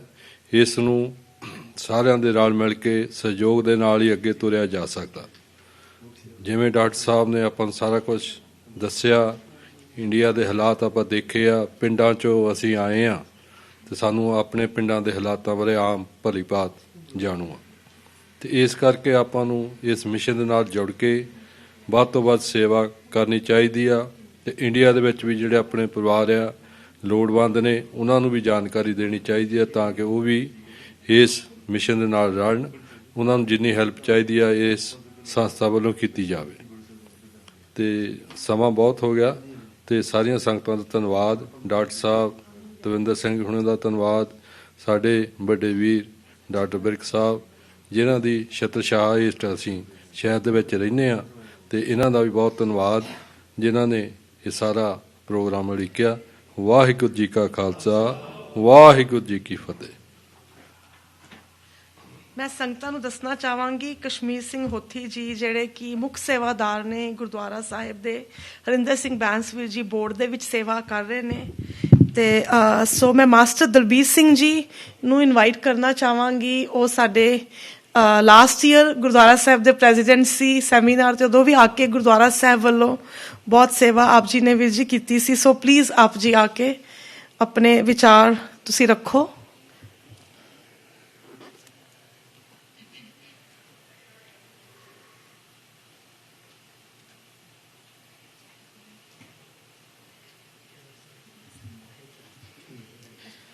ਵਾਹਿਗੁਰੂ ਜੀ ਕਾ ਖਾਲਸਾ, ਵਾਹਿਗੁਰੂ ਜੀ ਕੀ ਫਤਿਹ।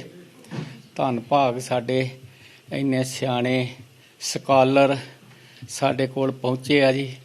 ਸਾਨੂੰ ਇਹਨਾਂ ਤੇ ਬਹੁਤ ਮਾਣ ਵਾ ਤੇ ਬੜੀ ਖੁਸ਼ੀ ਮਹਿਸੂਸ ਕਰ ਰਹੇ ਹਾਂ ਕਿ ਜਿਨ੍ਹਾਂ ਨੇ ਐਡਾ ਵੱਡਾ ਬੀੜਾ ਚੁੱਕਿਆ ਵਾ, ਤੇ ਅਸੀਂ ਕਿਉਂ ਨਾ ਉਹਨਾਂ ਦੇ ਨਾਲ ਖੜਾਂਗੇ, ਉਹਨਾਂ ਦੇ ਨਾਲ ਸਾਥ ਕਿਉਂ ਨਾ ਦੇਵਾਂਗੇ।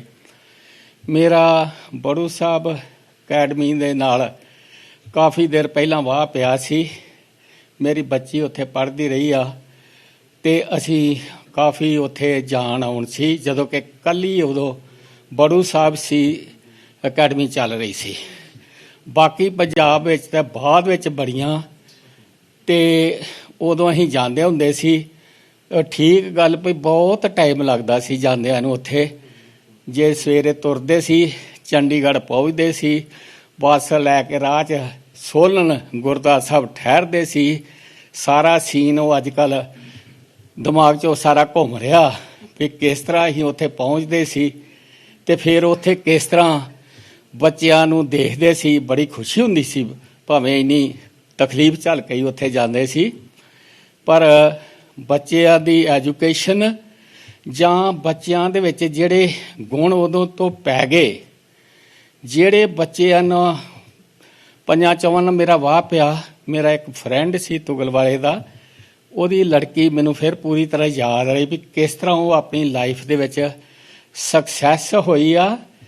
ਤੇ ਸਭ ਤੋਂ ਵੱਡੀ ਗੱਲ ਆ ਵੀ ਉਹ ਚੜ ਕੇ ਗਾਂਹ ਗਾਂਹ ਜਾ ਰਹੀ ਵੀ ਗਾੜੀ ਅਜੇ ਉਸ ਸਕਸੈਸ ਦੇ, ਉਸ ਵਿੱਦਿਆ ਦੇ, ਉਹ ਗਾੜੀ ਤੀਜੀ ਜਨਰੇਸ਼ਨ ਜਿਹੜੀ ਆ ਉਹਦੇ ਤੇ ਪ੍ਰਗਟ ਹੋਣੇ ਆ। ਚੰਗੀ ਤਰ੍ਹਾਂ ਜਾ ਕੇ ਪਤਾ ਲੱਗਣਾ ਵੀ ਉਹ ਬੱਚੇ ਇਸ ਅਕੈਡਮੀ ਤੋਂ ਪੜ੍ਹੇ ਆ ਤੇ ਉਹਨਾਂ ਦਾ ਇਨੀਸ਼ੀਏਟਿਵ ਉੱਥੋਂ ਸ਼ੁਰੂ ਹੋਇਆ ਵਾ। ਉਹਨਾਂ 'ਚ ਜਿਹੜੇ ਪ੍ਰਾਇਮਰੀ ਗੁਣ ਸ਼ੁਰੂ 'ਚ ਬੱਚੇ ਦੇ ਵਿੱਚ ਪੈ ਜਾਂਦੇ ਆ, ਉਹ ਫਿਰ ਲਗਾਤਾਰ ਵੱਧਦੇ ਜਾਂਦੇ ਆ। ਤੇ ਸਾਡੇ ਤੇ ਬੜੇ ਸਿੱਖ ਕੌਮ ਦੇ ਧੰਨ ਭਾਗ ਵਾ ਜਿਨ੍ਹਾਂ ਨੂੰ ਇੰਨੇ ਵੱਡੇ ਪਹਿਲਾਂ ਹੀ ਸ਼ੁਰੂ ਤੋਂ ਇੰਨੇ ਚਿਰ ਤੋਂ ਸਾਨੂੰ ਇੰਨੇ ਪੜ੍ਹੇ ਲਿਖੇ ਸਕਾਲਰ ਮਿਲੇ ਸੀ, ਬਾਹਰ ਯੂਨੀਵਰਸਿਟੀਆਂ ਤੋਂ ਪੜ੍ਹ ਕੇ ਗਏ, ਜਿਨ੍ਹਾਂ ਨੇ ਇੰਨੀਆਂ ਵੱਡੀਆਂ ਅਹੁਦਿਆਂ ਤੇ ਪਹੁੰਚੇ ਤੇ ਫਿਰ ਉਹਨਾਂ ਦਾ ਤਿਆਗ ਕਰਕੇ ਤੇ ਸੇਵਾ ਦੇ ਵਿੱਚ ਰੁੱਝ ਗਏ। ਸੇਵਾ ਦੇ ਵਿੱਚ ਇੰਨੇ ਰੁੱਝੇ ਕਿ ਉਹ ਸਾਡੀ ਕੌਮ ਦਾ ਇੱਕ ਚਾਨਣ ਮਨਾਰਾ ਬਣ ਗਿਆ।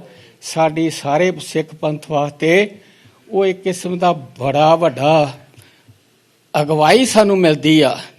ਉਹਨਾਂ ਦੇ ਜੀਵਨ ਤੋਂ ਵੇਖ ਕੇ, ਉਹਨਾਂ ਦੀ ਕੁਰਬਾਨੀ ਤੋਂ ਵੇਖ ਕੇ, ਉਹਨਾਂ ਦੀਆਂ ਗਾਈਡ ਲਾਈਨਾਂ ਤੋਂ ਵੇਖ ਕੇ, ਤੇ ਮੈਂ ਆਸ ਕਰਦਾ ਵੀ ਅਸੀਂ ਸਾਰੇ ਇਸ ਗੱਲ ਨੂੰ ਸਮਝੀਏ ਤੇ ਹਮੇਸ਼ਾ ਉਹਨਾਂ ਦਾ ਸਾਥ ਦਿੰਦੇ ਰਹੀਏ। ਤੇ ਇਸ ਦੇ ਵਿੱਚ ਹੀ ਸਾਡੀ ਸਿੱਖ ਕੌਮ ਦਾ, ਸਾਡੇ ਪੰਜਾਬ ਦਾ ਭਵਿੱਖ ਦਾ ਚੰਗਾ ਭਵਿੱਖ ਬਣ ਸਕੇਗਾ। ਸਾਨੂੰ ਆਸ ਵਾ। ਕੋਈ ਗੱਲ ਨਹੀਂ, ਬਹੁਤਾ ਨੈਗੇਟਿਵ ਸੋਚਣ ਦੀ ਲੋੜ ਨਹੀਂ। ਇਹ ਕੁਝ ਸਮਾਂ ਹੁੰਦਾ ਵਾ, ਟਾਈਮ ਦੇ ਨਾਲ ਲੰਘ ਜਾਂਦਾ ਵਾ, ਤੇ ਜੇ ਅਸੀਂ ਸਟਰਗਲ ਇਸੇ ਤਰ੍ਹਾਂ ਕਰਦੇ ਰਹੇ ਤੇ ਅਸੀਂ ਇਹ ਸਾਰੇ ਮਸਲੇ ਹੱਲ ਕਰ ਲਵਾਂਗੇ। ਸਾਡੇ ਬੱਚਿਆਂ ਨੂੰ ਵੀ ਵਧੀਆ ਐਜੂਕੇਸ਼ਨ ਮਿਲੂਗੀ ਤੇ ਕੋਈ ਇਸ ਤਰ੍ਹਾਂ ਦੀ ਗੱਲ ਨਹੀਂ ਹੈਗੀ। ਪਰਮਾਤਮਾ ਦੀ ਬਖਸ਼ਿਸ਼ ਹੋਊਗੀ ਤੇ ਅਸੀਂ ਸਾਰੇ ਜਣੇ ਅਰਦਾਸ ਵੀ ਇਹ ਕਰ ਦਿਆਂਗੇ, ਪਰਮਾਤਮਾ ਇਹ ਸਾਡੇ ਸਾਰੇ ਸਿੱਖ ਪੰਥ ਉੱਤੇ ਮਿਹਰ ਕਰੇ ਤੇ ਹਮੇਸ਼ਾ ਚੜ੍ਹਦੀ ਕਲਾ ਬਖਸ਼ੇ। ਤੇ ਇਸੇ ਤਰ੍ਹਾਂ ਹੀ ਅਸੀਂ ਸਾਰੇ ਰਲ ਕੇ ਇਸ ਪੰਥਕ ਕਾਜ ਨੂੰ ਅੱਗੇ ਵਧਾ ਸਕੇ। ਵਾਹਿਗੁਰੂ ਜੀ ਕਾ ਖਾਲਸਾ, ਵਾਹਿਗੁਰੂ ਜੀ ਕੀ ਫਤਿਹ। ਥੈਂਕ ਯੂ ਵੀਰ ਜੀ, ਆਪ ਜੀ ਨੇ ਬਹੁਤ ਸੋਹਣਾ ਕਿਹਾ। ਤੇ ਮੈਂ ਹੁਣ ਇਨਵਾਈਟ ਕਰਾਂਗੀ ਹਰਸ਼ਵਿੰਦਰ ਵੀਰ ਜੀ ਨੂੰ।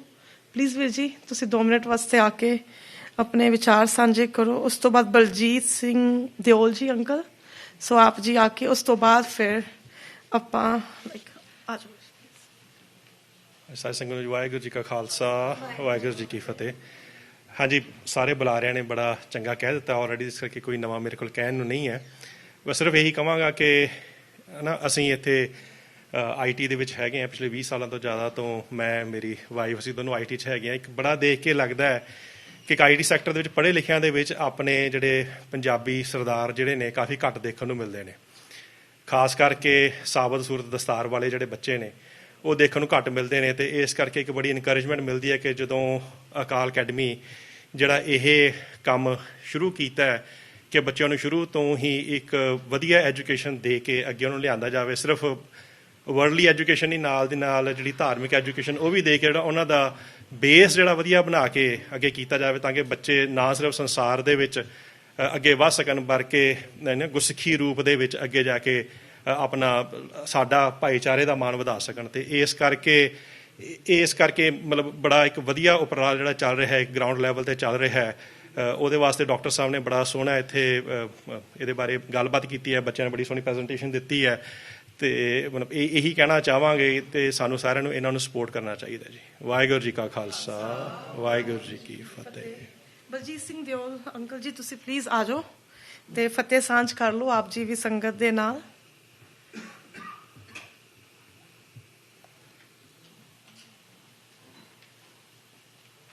ਵਾਹਿਗੁਰੂ ਜੀ ਕਾ ਖਾਲਸਾ, ਵਾਹਿਗੁਰੂ ਜੀ ਕੀ ਫਤਿਹ।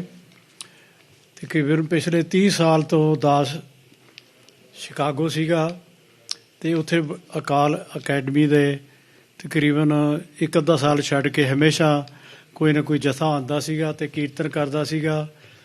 ਬਾਬਾ ਜੀ ਇਕਬਾਲ ਸਿੰਘ ਜੀ ਦੇ ਵੀ ਦਰਸ਼ਨ ਕਰਨ ਨੂੰ ਮਿਲੇ ਸੀ ਤੇ ਆਪਣਾ ਖੇਮ ਸਿੰਘ ਜੀ ਦੇ ਵੀ ਦਰਸ਼ਨ ਕਰਨ ਨੂੰ ਮਿਲੇ ਸੀਗੇ।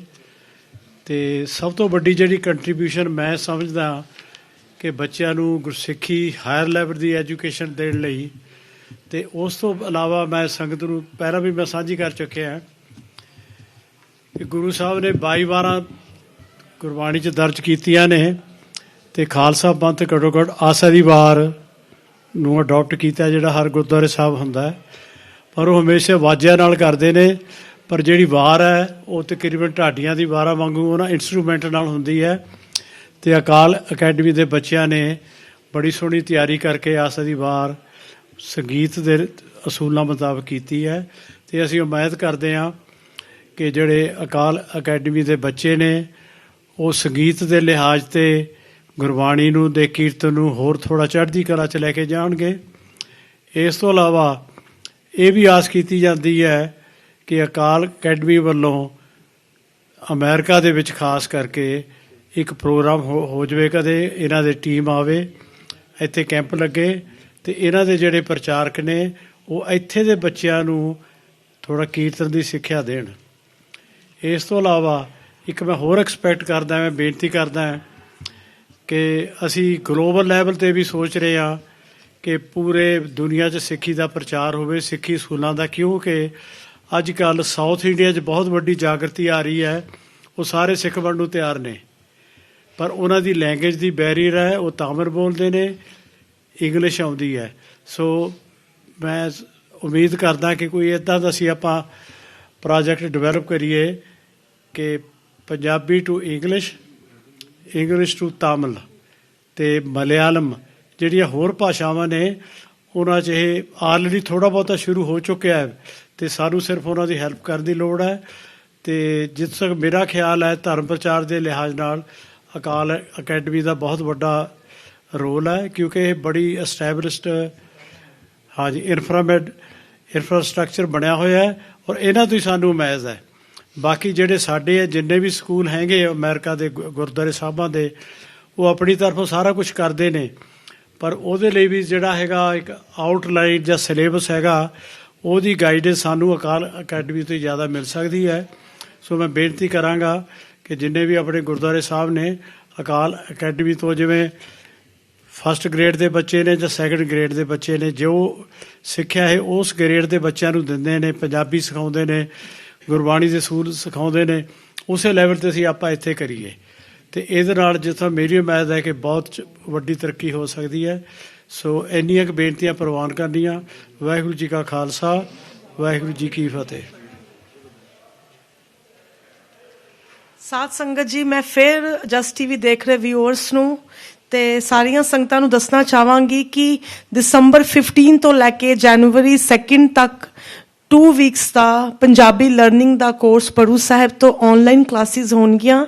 ਸੋ ਇਹ ਸਾਡਾ ਹੌਲੀਡੇ ਸੀਜ਼ਨ ਹੁੰਦਾ ਹੈ, ਮੋਸਟਲੀ ਬੱਚਿਆਂ ਦੀ 2 ਵੀਕ ਦੀ ਛੁੱਟੀਆਂ ਹੁੰਦੀਆਂ ਤੇ ਆਪ ਜੀ ਆਪਣੇ ਬੱਚਿਆਂ ਨੂੰ ਜ਼ਰੂਰ ਤੁਸੀਂ ਇਨਰੋਲ ਕਰਵਾਓ।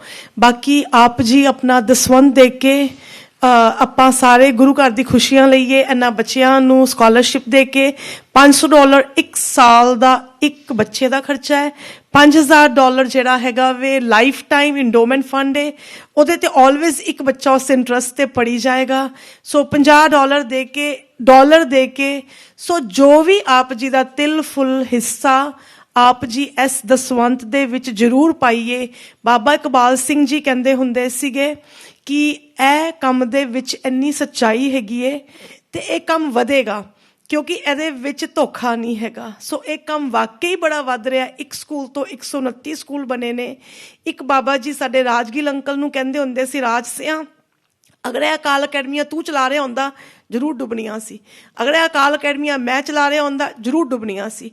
ਇਹ ਅਕਾਲ ਅਕੈਡਮੀਆਂ ਕਰਤਾਰ ਚਲਾ ਰਿਹਾ ਹੈ ਤੇ ਇਹ ਕੰਮ ਵਧੇਗਾ ਤੇ ਪੂਰਾ ਪੰਜਾਬ ਜਿਹੜਾ ਵੇ ਦੁਬਾਰਾ ਤੋਂ ਸੈਚੂਰੇਟ ਹੋਏਗਾ ਥਰੂ ਦਾ ਐਜੂਕੇਸ਼ਨ।